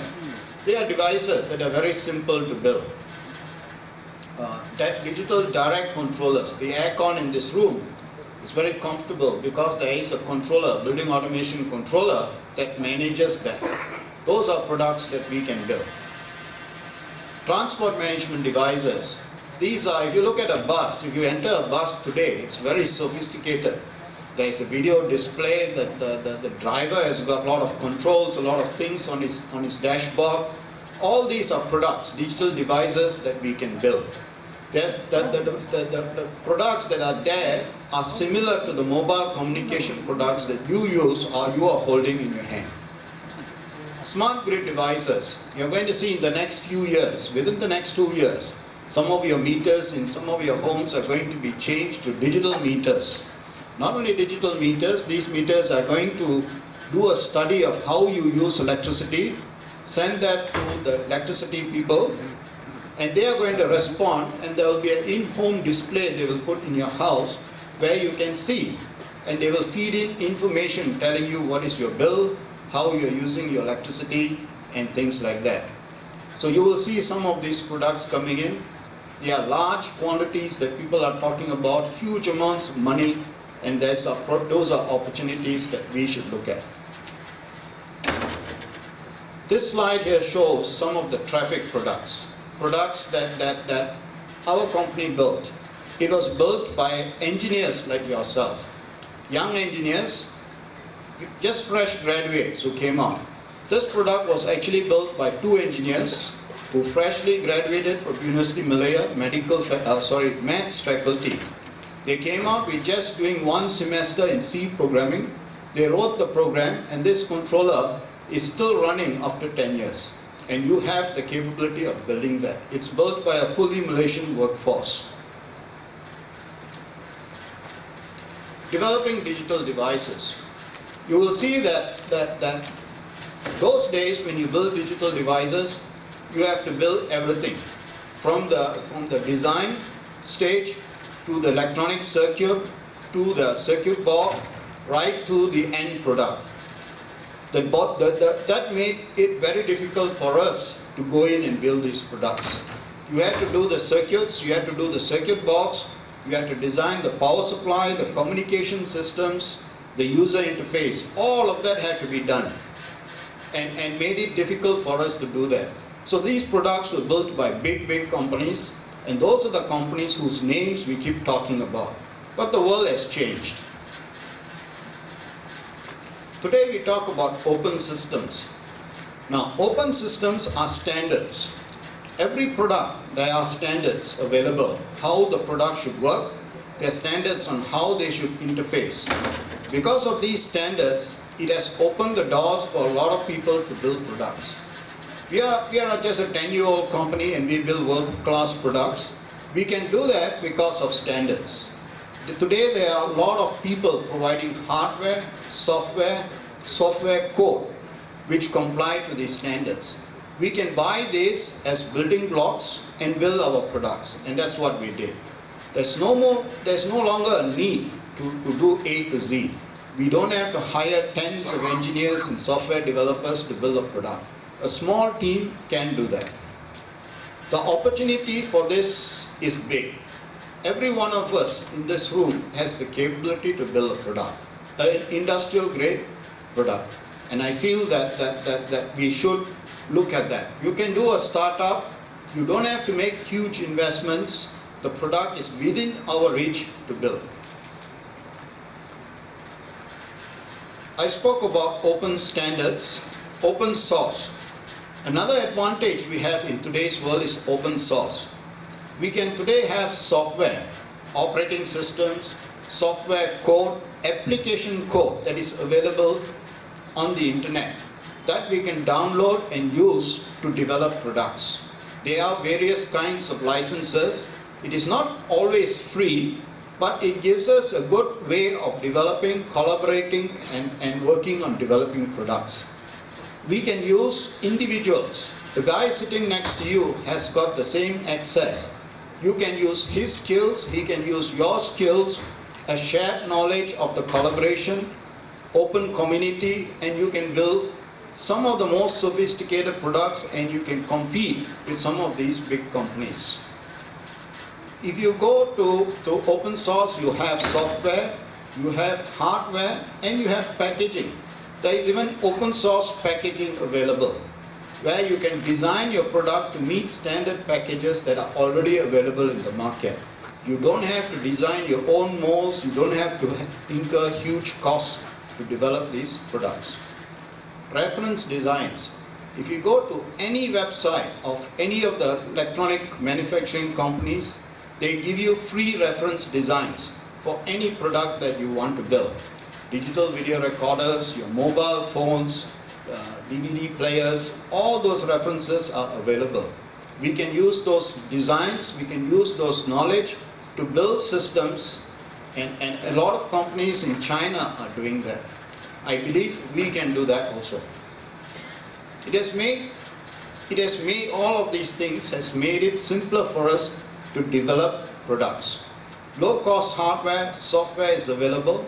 The tools are there to use as building blocks. There are things like the Raspberry Pi, a US $25 control board, which can be used as a platform on which to build a wide range of industrial products.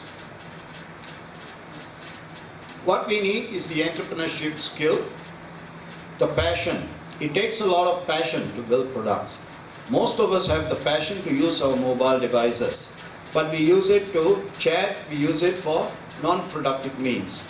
I think if we used it a little more smartly, it can bring about all these possibilities. Hard work. Hard work is something that you have to do whatever business you want to start off, and there's no such thing as gain without pain. So I think it is possible to build these industrial grade digital devices.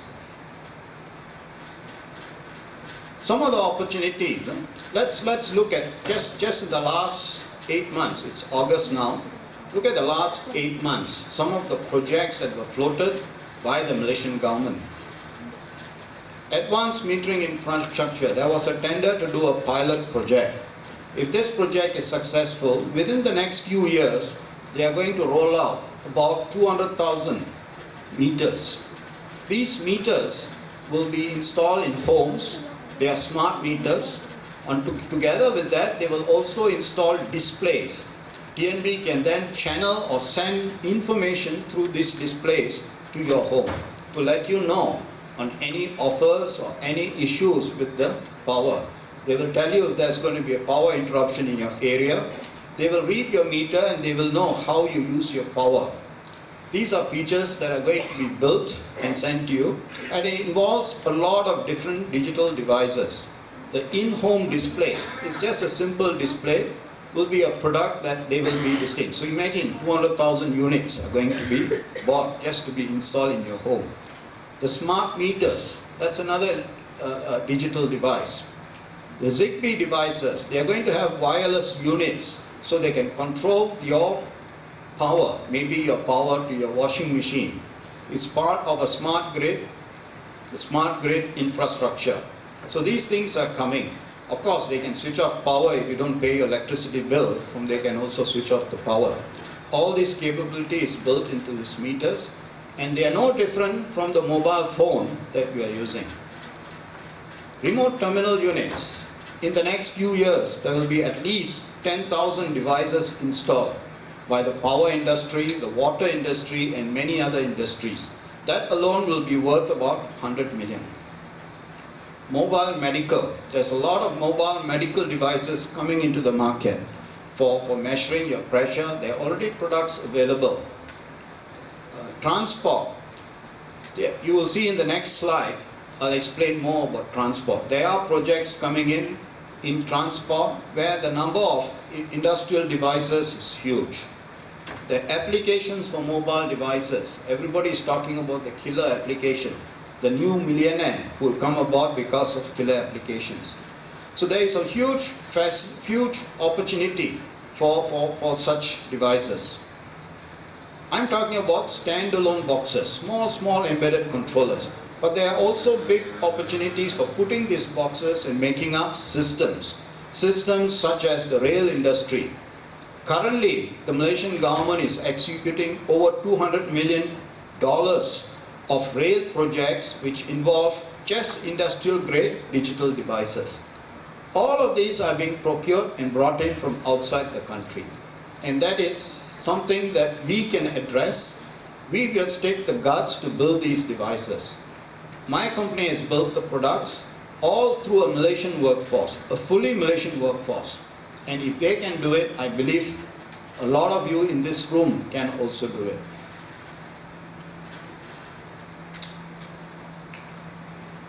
This slide gives you an example of a transport system. If you look at the LRT project, or if you look at this new bus tender, if you look at this corner here, you will see there's a notice of tender. This tender came out within 2 weeks ago. They are building an elevated bus lane where they're going to provide bus in the Sunway region. This is going to be an infrastructure project. Each of the buses will be fitted with what is known as an onboard vehicle system. A lot of the rapid KL buses are already fitted with that. A lot of the trains in the LRT are already fitted with that. The onboard system is similar to your mobile phone that you carry about. It can be built locally. It can be developed locally. There is no barrier for you to develop that. But we are going to end up buying foreign products to make this work. And that's pretty sad because the opportunity, it's our money and it's just going out. The other device is the station device. If you go to an LRT station, if you go to the bus stop, you will see displays. You will see communication systems, you will see escalators, the control systems, the interfaces, you will see building management devices, you will see a whole lot of industrial grade devices that we can buy and we can build products and we can sell it to these projects. But this project will probably, a big chunk of it, 80% of the digital devices will probably go outside the country.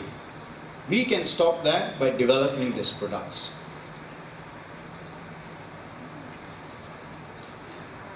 This is a BMS system. Every station, every halt, bus stop will have a BMS system of this architecture.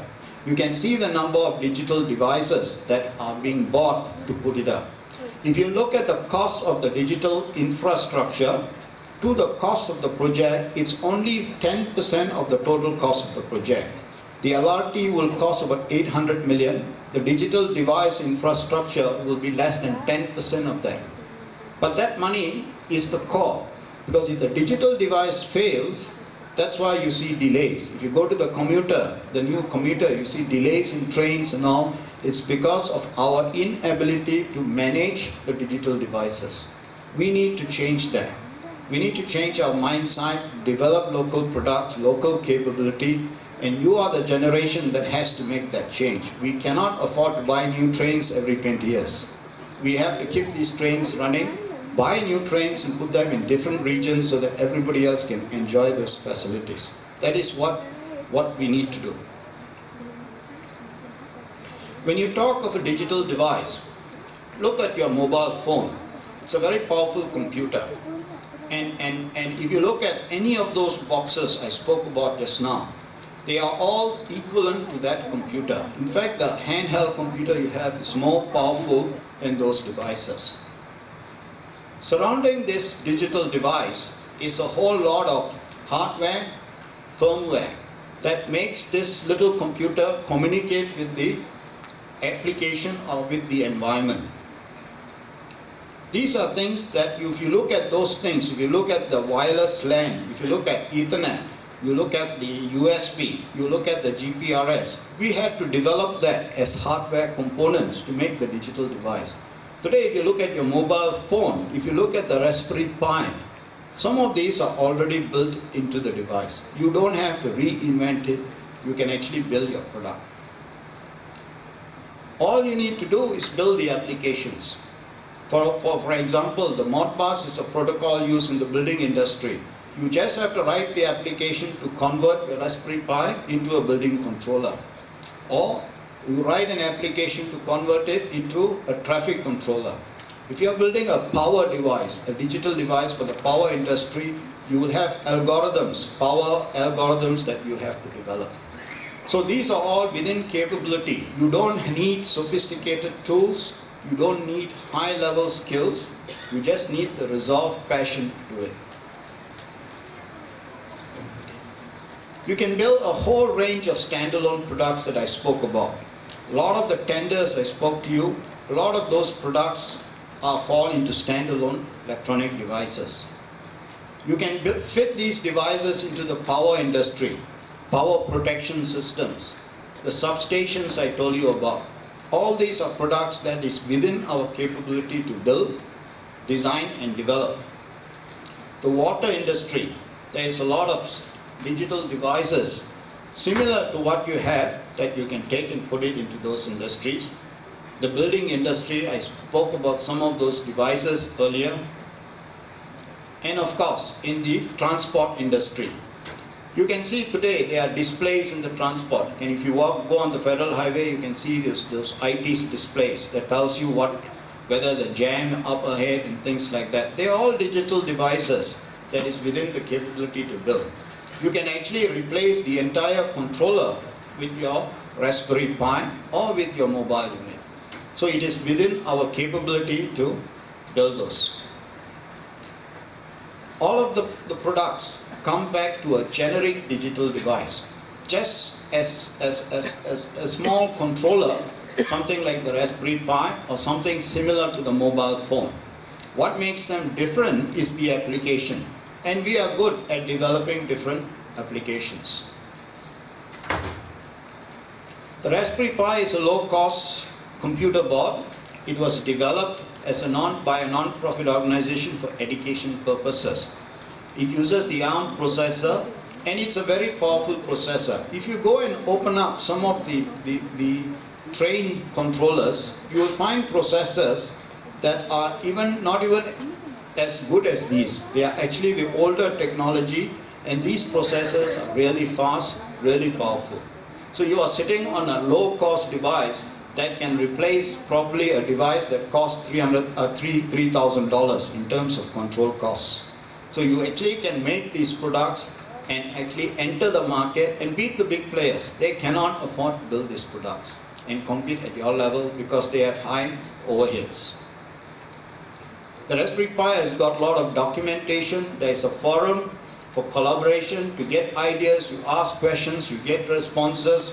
There's a lot of add-on peripherals, so you don't have to design things from scratch. And there's many different types of IOs and interfaces supported. So you can use that to build your products. The message is the entry to build industrial grade devices has come down. Come down even further from the time we started building. We started building 10 years ago. We had to use industrial grade controllers.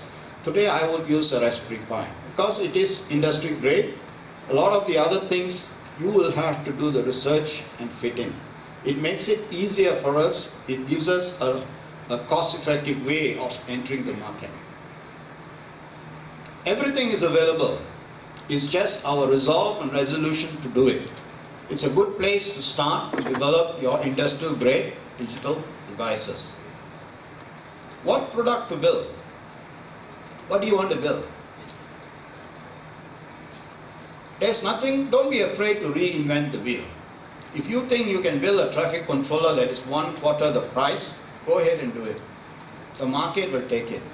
Okay, but you have to make sure it matches in terms of functionality and capability. So don't be afraid of reinventing the wheel. We are Malaysian technical people. We need to build products that we can afford. The ringgit must work in our favor. We don't buy products in US currency and try to force our people to use it. It is pointless to put a traffic system or a transport system and increase the price of transport 4 times. We are killing the market. We are killing our own advantage in the business, and we have to compete with other countries who have lower costs. Research the product. Go and read your competitors' data sheets, manuals. A lot of information on the product is available. And you can build those capabilities very simply in these products. Document. One of our challenges is we like to do trial and error. We need to take the habit, even if we want to have fun, of documenting what you do. You learn a lot more when you document. When we graduate from the university, we score as high marks, and sometimes we do better than our Western counterparts. We lose out because we stop documenting. As we go into industry, we stop documenting, When you stop documenting, you actually lose out because you don't learn as much as you want to. Pay particular attention to standards, especially safety and type tests. Just because you want to build a traffic controller, you should not build substandard products. Remember, these products can kill. So you have to make sure you understand the requirements. Traffic controllers are devices that 7-year-old children build in school. There is a big difference between building a hobby product and an industry product. You need to understand and take this as a serious view. Develop. Identify the software components. If you are building a traffic controller, there are many different components you have to build. Use each component and sell it. Why do you want to just target to build the full product? Why not develop some of the drivers, some of the protocols and sell it? Why not develop some configuration or user interfaces in Bahasa and sell it? There is a huge market for that. A lot of the Westerners have stopped building products. Today they build the building blocks for others to build products. They don't build TV sets anymore. They say let the Asians go and fight it out. They build the reference designs. They build the chipsets. And they take a very large margin and they let the others build these products. Why don't we do that? Okay, the market is huge. We can do that. Consider releasing and selling these software. Okay, sell it. Don't use the forums, shared knowledge. Don't get obsessed with IP. Okay, IP is important. I have to be careful when I tell you that. IP is important, but don't get obsessed with it. If you are just starting off to build a traffic controller and you are already too obsessed with protecting your IP when you don't even have a product, it drives you in a different direction, which means you're not putting enough attention in building your digital device. Remember, whatever you can do, the guy sitting next to you can do better. So don't get obsessed and think that you have come with a super duper application and to be too focused to protect, but your product has not come out into the market, it has not tested. Those are the key things you have to look at. So please, build the product. There is actually a huge requirement, huge market for it. Where possible, use tools and methodologies. Don't do trial and error. Tools and methodologies are things you have learned in your university. Okay, at that time you learn to pass exams, but they are tools that are documented by well-known people, and they will help you to think more logically when you build your product. If you do trial and error, you don't really learn. But when you use a methodology, the next time and the next time you will get better. So do that. And that is something that our Western counterparts do, and they are better at it and they get better. Finally, have fun but be serious. When you build industrial products, these industrial devices can kill. You have an obligation to make them safe. There are laws that protect consumers against unscrupulous producers. We don't want to be an unscrupulous producer of products. And if you smear our name, the next Malaysian designer will have a tough time entering the market. Okay? So if you look at the same chart I drew just now, I've replaced the center with the Raspberry Pi, a $25 device, and all you have to do is build your application. Okay? Thank you.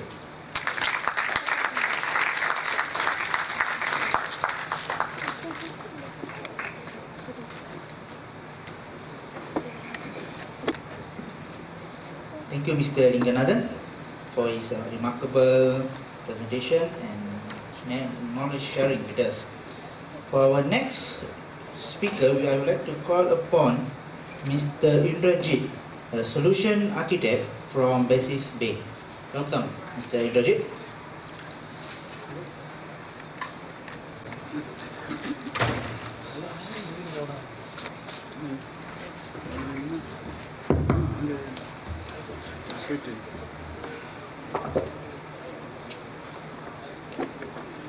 All right, guys, how are you?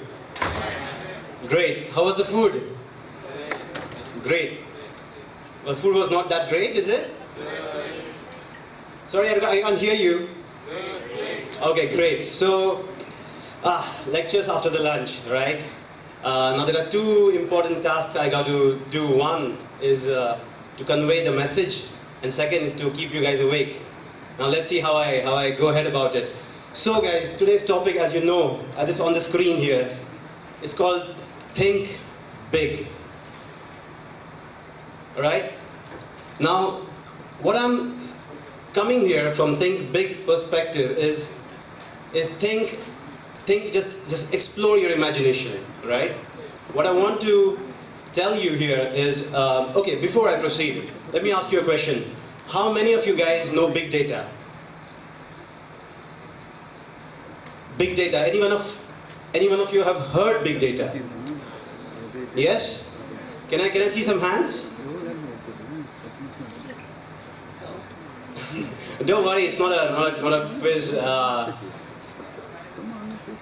thing. So accordingly, again, I have to pace my presentation today because I will be talking about big data. Guys, this 30 minutes, I want you to think, open your minds, and see the future. I really liked the gentleman before me, the presentation he gave about the devices, right? The data, the applications surrounding those devices. I will be mentioning about those as well. So moving ahead, guys. Think big, guys, think big data. Now what is big data, right? It's a buzzword, it's some new technology. There are a few questions which always, or they are there in the minds of today's people, right? But what is big data? So in this presentation, I'll be talking about what is big data. I'll be talking about difference between data and big data. I mean, why all of a sudden the data which we had became big data, right? Okay, so once you guys know what is big data, then you will have a question about why data was always there. So what's this big data, new buzzword? So my third point will be, is it a revolution or just another buzzword? The marketing guys have come up with this new technology or new buzzword. Is it or it's something really, really new? Then I'll talk about what is it, its framework, its architecture, and what is Hadoop. Now how does it sound, Hadoop? Anyone? Guys, be responsible. I know you had a very good lunch out there. I know you're a little, lazy to answer. Okay, but my fourth point here will be clash of traditions, all right? Here, I'll be talking about, okay, let me give you the reason why I put this point here. Now, I'm working as a solution architect in Basis Bay, one of the data center services providers in Malaysia. My role is I design solutions for my clients, all right? And what happens is when I go and meet these clients, they always ask me, whenever I come up with some new technology in front of them, say virtualization for that matter, they say that, virtualization was always there. Mainframes had it long back. So what is this new thing you're talking about? It's not new, it's always there. Cloud computing was always there, it's just a new packaging, right? Right? So this is the clash of traditions which I would make an effort to actually differentiate that yes, big data is something new. It is not something which was there before, right? I'll be talking about relational database management systems versus NoSQL, because any DBAs here, any database administrators here? Okay. So I'll have to pace it accordingly then. And then I'll tell you what Hadoop is and what exactly it do. Alright. So, imagine this, okay guys? Imagine this. Okay? How many of you use WhatsApp? All? All right? Okay, great, great. How many of you are having a Facebook account? All of you guys, right? Perfect. Perfect. 800 million users on Facebook, right? How many of you guys use Twitters? Great. How many of you guys use Twitter right now or using right now? That how boring this session is going to be? Oh, you. I'll try not to make it boring. Okay, so exactly, all right? You know, the data is increasing, okay? There are massive amount of data now, okay? As I speak, there is 1.8 zettabytes of data in the world. What is a zettabyte? Right? Okay. Do you guys know what is a TB or a terabyte? Yes, right? We got hard disks, 1 TB, right? Perfect. 1000 TB, okay? 1000 TB makes a petabyte. We call it PB, right?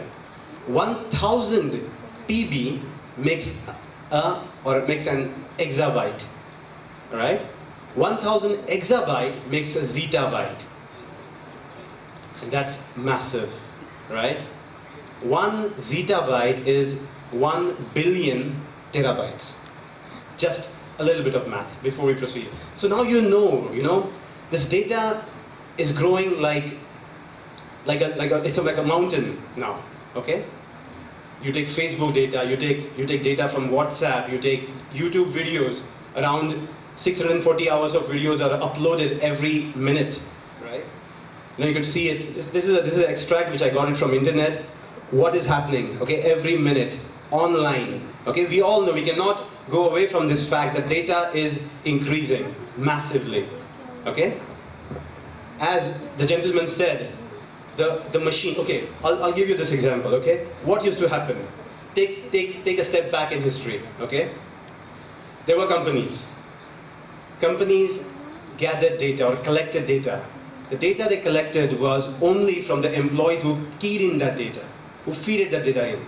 With those terminals sitting in, take a bank for that matter, or any company. That data used to go, get stored in a database system, right? Okay? That was the only way a company could have got or collected the data, okay? Then came these smart sensors or smart devices, the RFID devices, the GPSs, the satellite systems, right? Now even they started pumping in data, right? So first it was just the employees, then the electronic systems or electrical devices, integrated devices came in, they started putting in the data. Now what happened? Users, people like us, also started keying in the data. The Facebook data, the YouTube videos, it's all social media. Where is this data going? There has to be some way, some store, some system, you know, some architecture holding, analyzing this data every day to provide you those services. It's getting huge. So what is big data? Is this big data, which we just spoke about? We know big data is such a big word, such a big buzzword in the world, right? Next question, what is big data again? Is it the data generated by enterprises? You take a simple enterprise here, on my left. We collect any enterprise, right? Any enterprise has its customer relations management system, ERP, some legacy systems, some banking applications, right? Okay? They collect the data. The example I'm saying about the New York Stock Exchange here, just imagine the amount of data it creates. You have data from other verticals, you know, other industry sectors, banking, the transaction data when you go to the point of sales machines, right? How many, you go to Mid-Valley and you just imagine the number of people there shopping, right? They transact. What happens to the transaction data? Again, data. You have social data. You have data created by the enterprises. There has to be something about this data, right? We can't just ignore it, close our eyes and say, okay, it's some garbage data, I don't really care. Well, that's the thought, or that's my plan here. Okay, my plan is to give you a perspective of what's happening to the data and how that data has been used in today's world. That's where I'm going to. I hope I'll try to make it a little interesting. So, ladies and gentlemen, what is big data? The big data is a combination of your traditional enterprise data plus your social media data, right? You combine this both and what you get is big data. And because you get this big data, moving ahead you will know there will be a big data problem. Okay, I'll be talking about what that big data problem is in a short while. So still, anyone having doubts? Big data? Considering you or considering myself, right? Okay, fine, I understood. Big data is the data which is there. It's the social media data, it's the data from the enterprise. But what do I do with it? Isn't it? Right, okay, it's a data. I put a comment that I bought a new bike or a car on the Facebook. So what? Right? I posted a photo of mine when I went in, say, some movie theater, or I comment about a movie. So what? What's happening to this data? Right? Is it really getting analyzed? Is someone out there really using our data? What do you think, guys?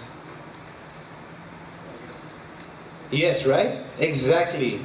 You know what? Every message you put on Facebook or YouTube or Twitter or WhatsApp is being used by those organizations. Well, what makes you think they're giving you a service for free, is it? They use your information, right? They use your information, they provide this information to the people who need your information. Okay? Now why would someone need your information? Anyone? Sorry? You develop, exactly, you develop a business, you develop an innovation, like what Nike did for that matter. Okay, like what New York Times newspaper did for that matter. What Rackspace did for that matter. Now what Nike did for that matter is, now we know Nike was in apparels and sports equipment and stuff like that. So what they did is they collected this data from Facebooks and Twitters and the blogs, which I think some of us might be having it online. They collected it and they analyzed the data. And what they thought that these athletes, right, okay, what these athletes do is, in a day, they always measure their performance. Is it better than yesterday? So that they can get better, right?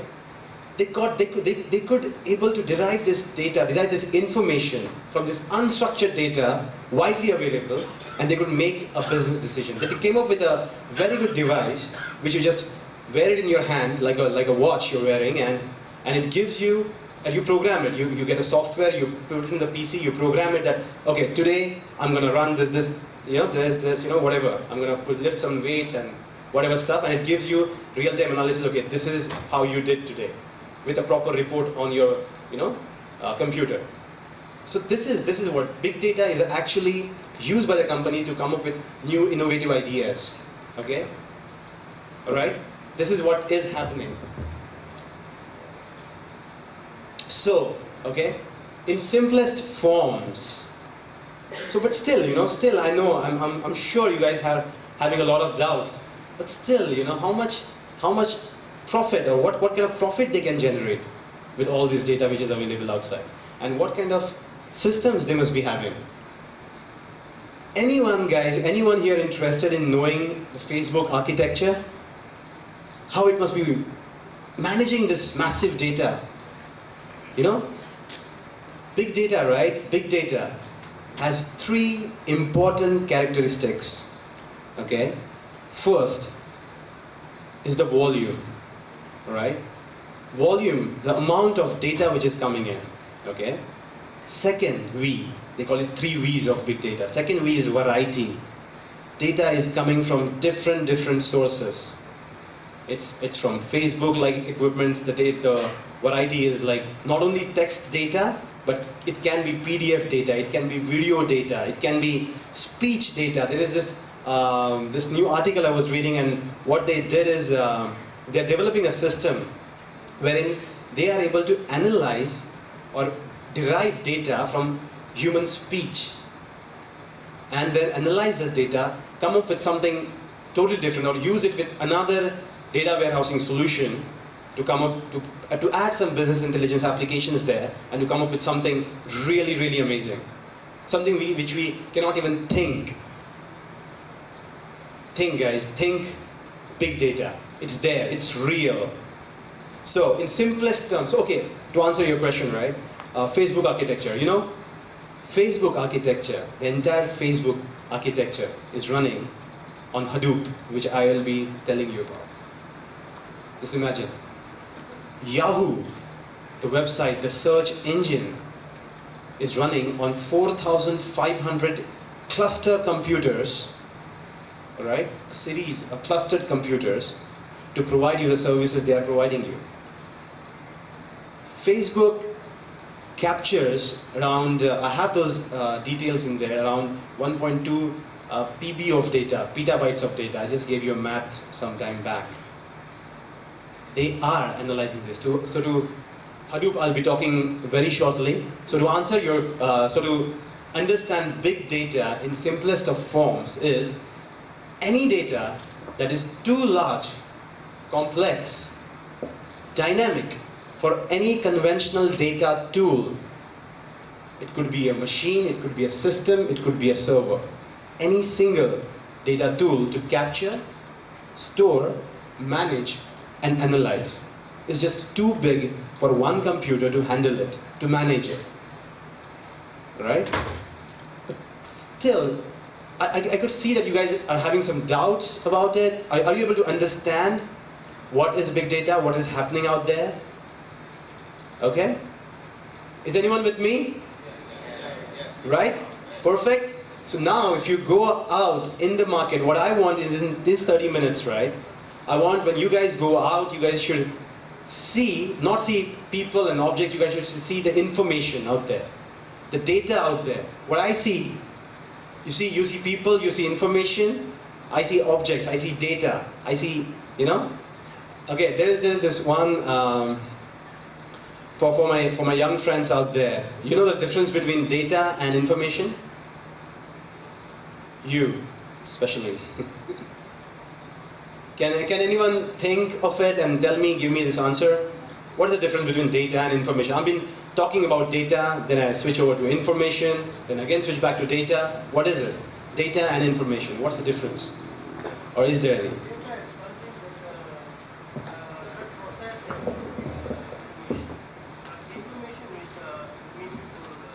Data. Absolutely. Guys, anyone heard what this gentleman said? Okay. What he said, data is the raw data. Okay? Information is nothing but a processed data. Some value when it is derived from a normal data, it becomes information. So for example, say there are 500 girls in the university, that's data. Okay? The phone number, if you have the phone number of that girl of you have a crush on, that's information. Okay? So it's a useful data, it becomes an information, right?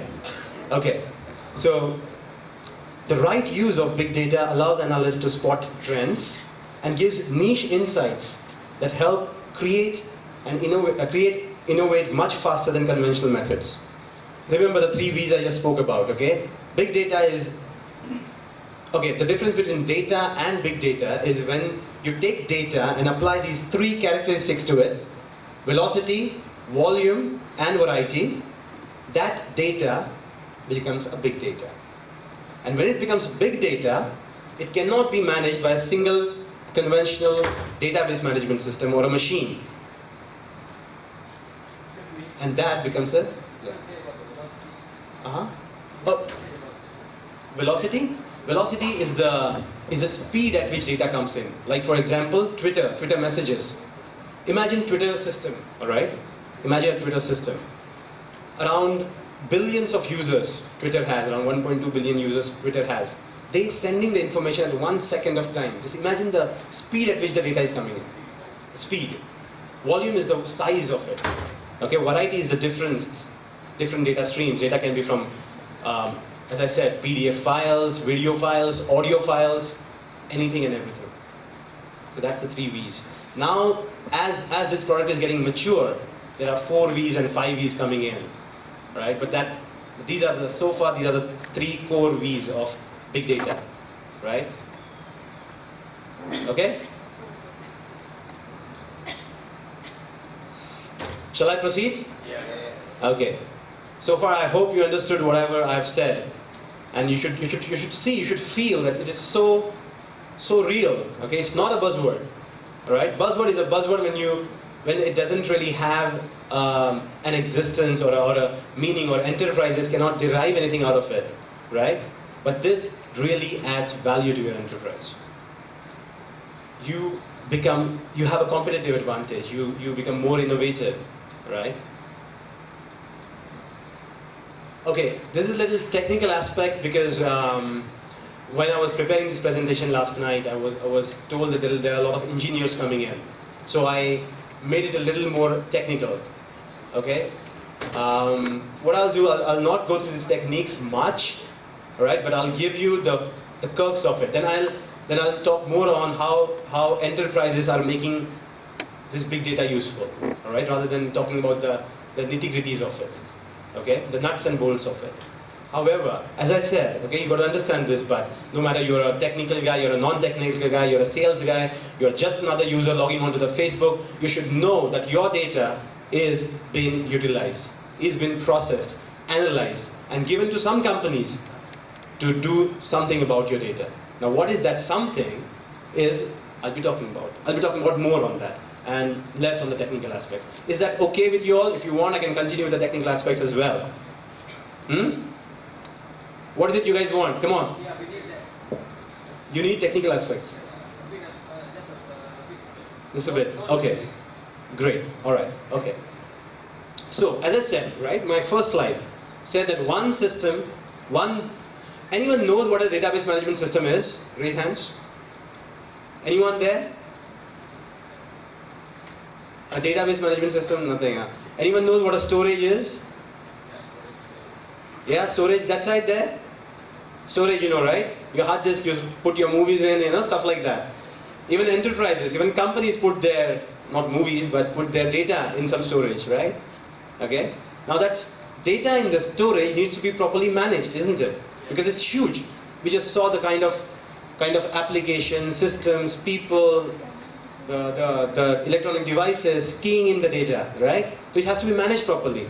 It has to be derived or you can put some data in, you can derive some data out, there has to be some management system. And that is nothing but a database management system.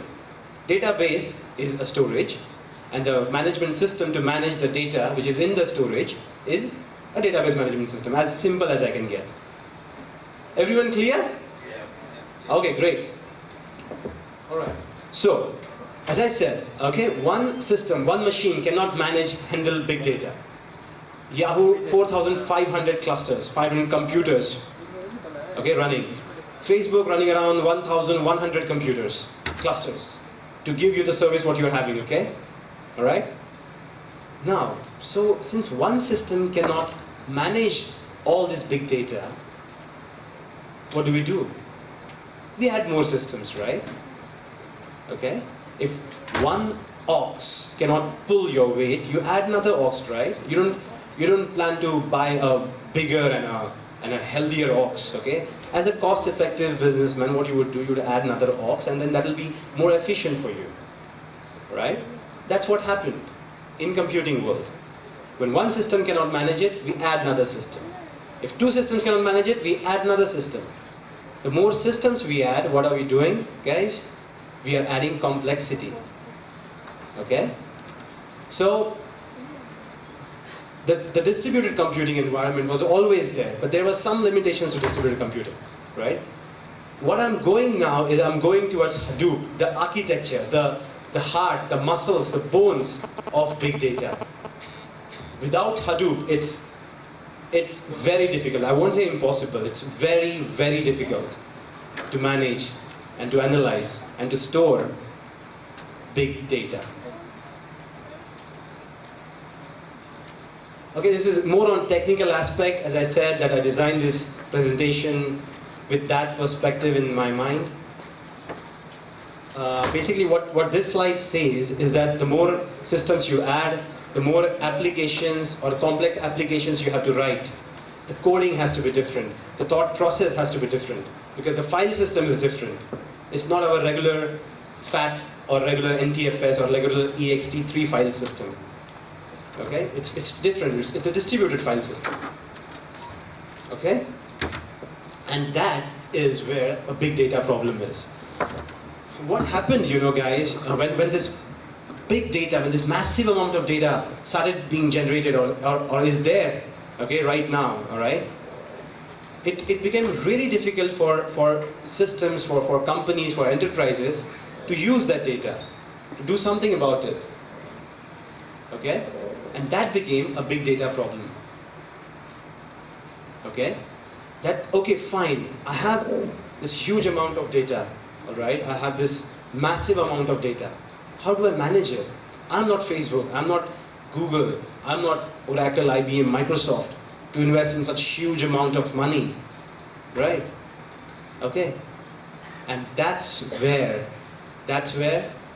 as always, open source came into the picture, okay? So now, you all guys know what big data problem is? You got it, right? What do you do with, see, it's a simple, human tendency. When you get too much, right, you don't know, you get confused, you don't know how to handle it, where to keep it, where to invest it, what to do with it, right? Same thing happened in computing world as well, because after all, computing is just a digital version of ourselves. You take CPUs, you take hard disks, its brain, its processor, You have your peripheral devices, hands and feet, It's just our digital self. So same problem happened, and this is what big data problem is. It was huge, it was massive. I don't know what to do with it. Seriously. And that's where open source came in. And that's how, ladies and gentlemen, Hadoop was developed, was created, was conceived.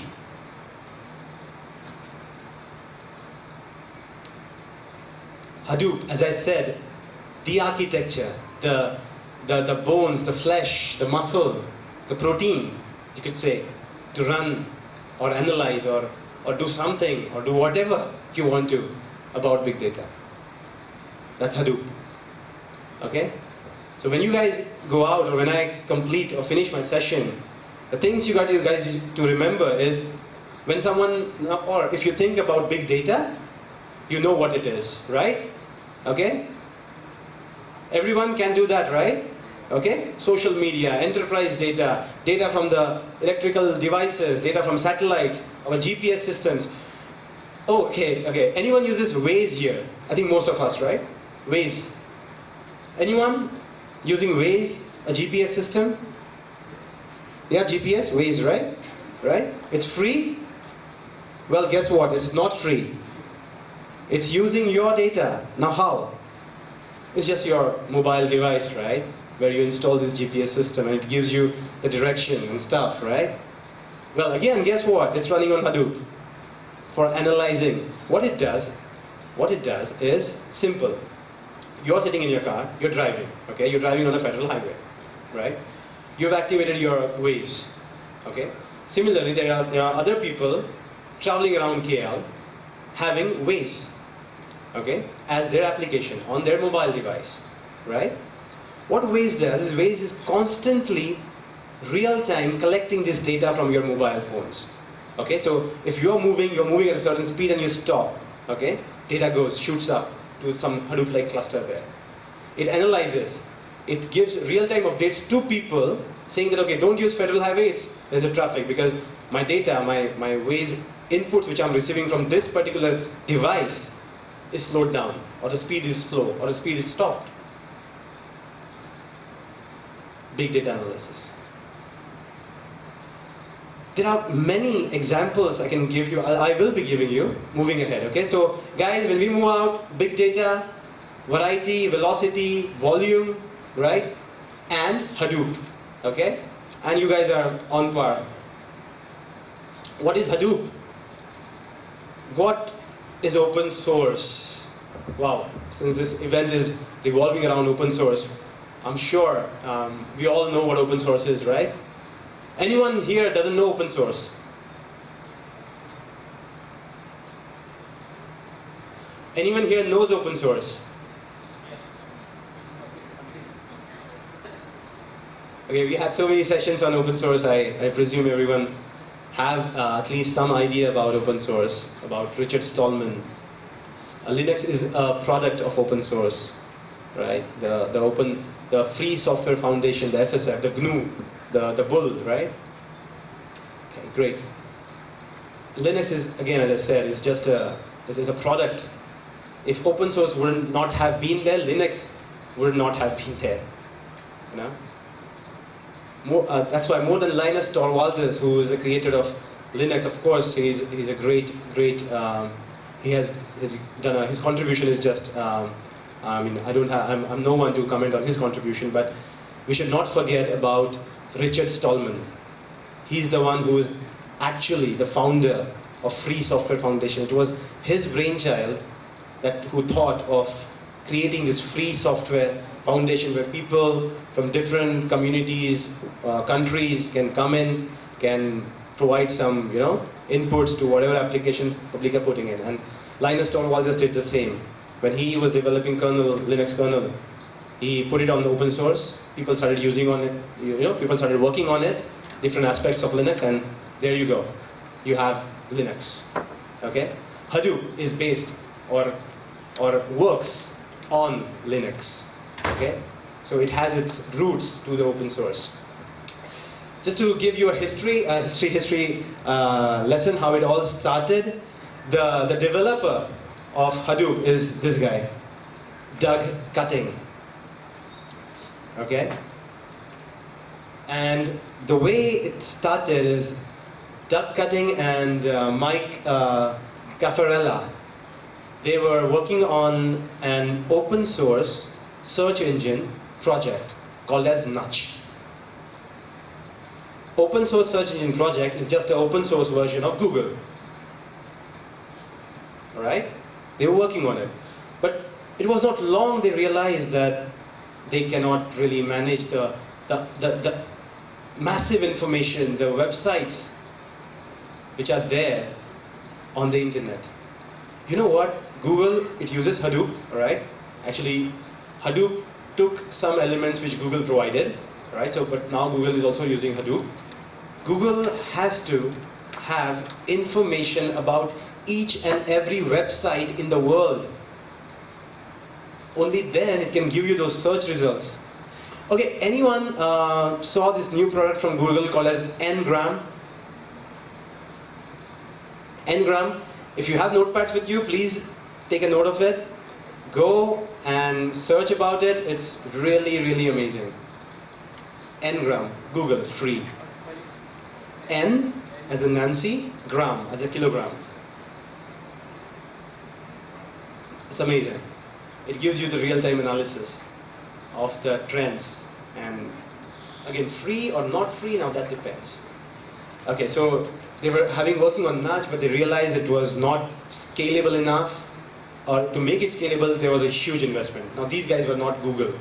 They wanted to democratize, the open source web search engine. Instead of it having only to Google or Yahoo's or these companies, it wanted to give it to the open source community. Right? So that's how it started. And then moving ahead, in 2004, Google released this GFS, which is Google File System, and it gave it to the Nudge, which is Doug Cutting was working on. Then what happened is then Yahoo hired Doug Cutting to develop its search engine, which was running on Hadoop. And then what Hadoop, till date, okay, till that time, Hadoop was not open source. Okay, Hadoop was just a product which was developed, which was tested upon, and was, I think we should applaud Yahoo for this, that it was Yahoo's initiative to provide or to give this Hadoop application, which was developed, which was created by Doug Cutting and his team, to the open source community, so they can work on it and start developing it. So that's what happened. And few more and it just keeps on increasing. And now you see Hadoop is the skeleton of big data. Okay?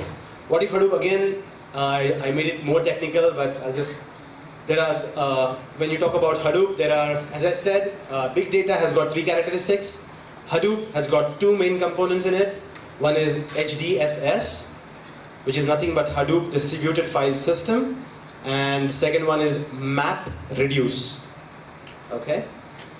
So what is Hadoop? Hadoop is nothing but a framework framework where you build your applications like as on your devices, and you can just do whatever you feel like. And that's what my topic was, think big. Hadoop gives you the platform to just think, and you can implement it, achieve it. You know? As I said, Hadoop frameworks has two important elements, HDFS, which is nothing but the storage, and MapReduce, which is nothing but processing. Like again in computers, okay? See, that's what, think big, guys, all right. See, again in computers, what do we have? The main elements, memory, and okay. So I'm going to rush ahead. So memory and storage. So again, I can go on because it's a very interesting subject. Okay, so the clash of traditions which I was talking about is, again, this is more technical, all right? But you should know now that how Hadoop will be integrated with enterprise data warehousing solutions. Okay, when you guys will go back, if you are really interested in whatever I've spoken to you right now, okay. One more thing, for students, there are huge opportunities in Hadoop because it's a very new technology. It's a very, very new technology. And it's a technology which enterprises are adopting slowly but surely. There are huge openings. IDC says that big data market will be 2.4 billion in 2015. I don't know, IDC just keeps on coming with these numbers, but yeah, you know, it's there, all right? But if you feel the application of big data, yes, it is really big. So when you guys go out, if you guys are interested, read about enterprise data warehousing, which was already there. Hadoop is nothing but an open source, cheap version, a scalable, a very strong, a very practical version of traditional, costly enterprise data warehousing solutions. Right? Now, EDW, yeah.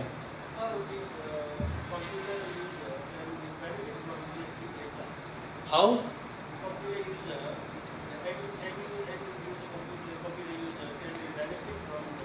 Okay, good question. Big data, as data warehousing, it is not for end users. It is for big enterprises who will, after Hadoop, or basically data warehousing solutions, what do? They give business decision makers an ability to make decisions smartly, calculated decisions, right? That's what Hadoop gives you. That is exactly what Hadoop gives you. Okay, Hadoop gives you the enterprise or the open source version of data warehousing and the business intelligence, and you can now combine the two. So what, as this title says, business needs that Hadoop addresses: risk modeling, you can know what is the risk, customer churn analysis, recommendation engine, targeted ads. You guys have seen Minority Report, right? He walks into the mall and he's being greeted, possibility, all right? And how? This is what I just told you, Hadoop and the other analysis, right? I can give you many examples, like LAPD has already incorporated Hadoop in their crime detection techniques, and they're actually working on it. Okay, Hadoop at Work talks about which all companies are using Hadoop, and these are just a few. All right, Hadoop implementation, integration is just massive, and there is so much of opportunity in Malaysia, in the world, I would say. All these biggies, right? Cisco's of the world, Oracle's, IBM, even software giants from India like Infosys or TCS or Wipro. Infosys, Microsoft, Amazon has come up with their version of cloud for big data analytics. Okay? IBM has come up with big data appliances, so has Oracle, combining with their Exadata. Right? It's amazing. So this is just a few, as you see, Yahoo running on 4,500 cluster nodes. Facebook uses 12 PB raw storage. Whatever photos we upload, whatever videos we upload, posts we upload, And I guess I would like to thank you guys here. Hope the session was informative, and I would like to thank you for being there. Thank you.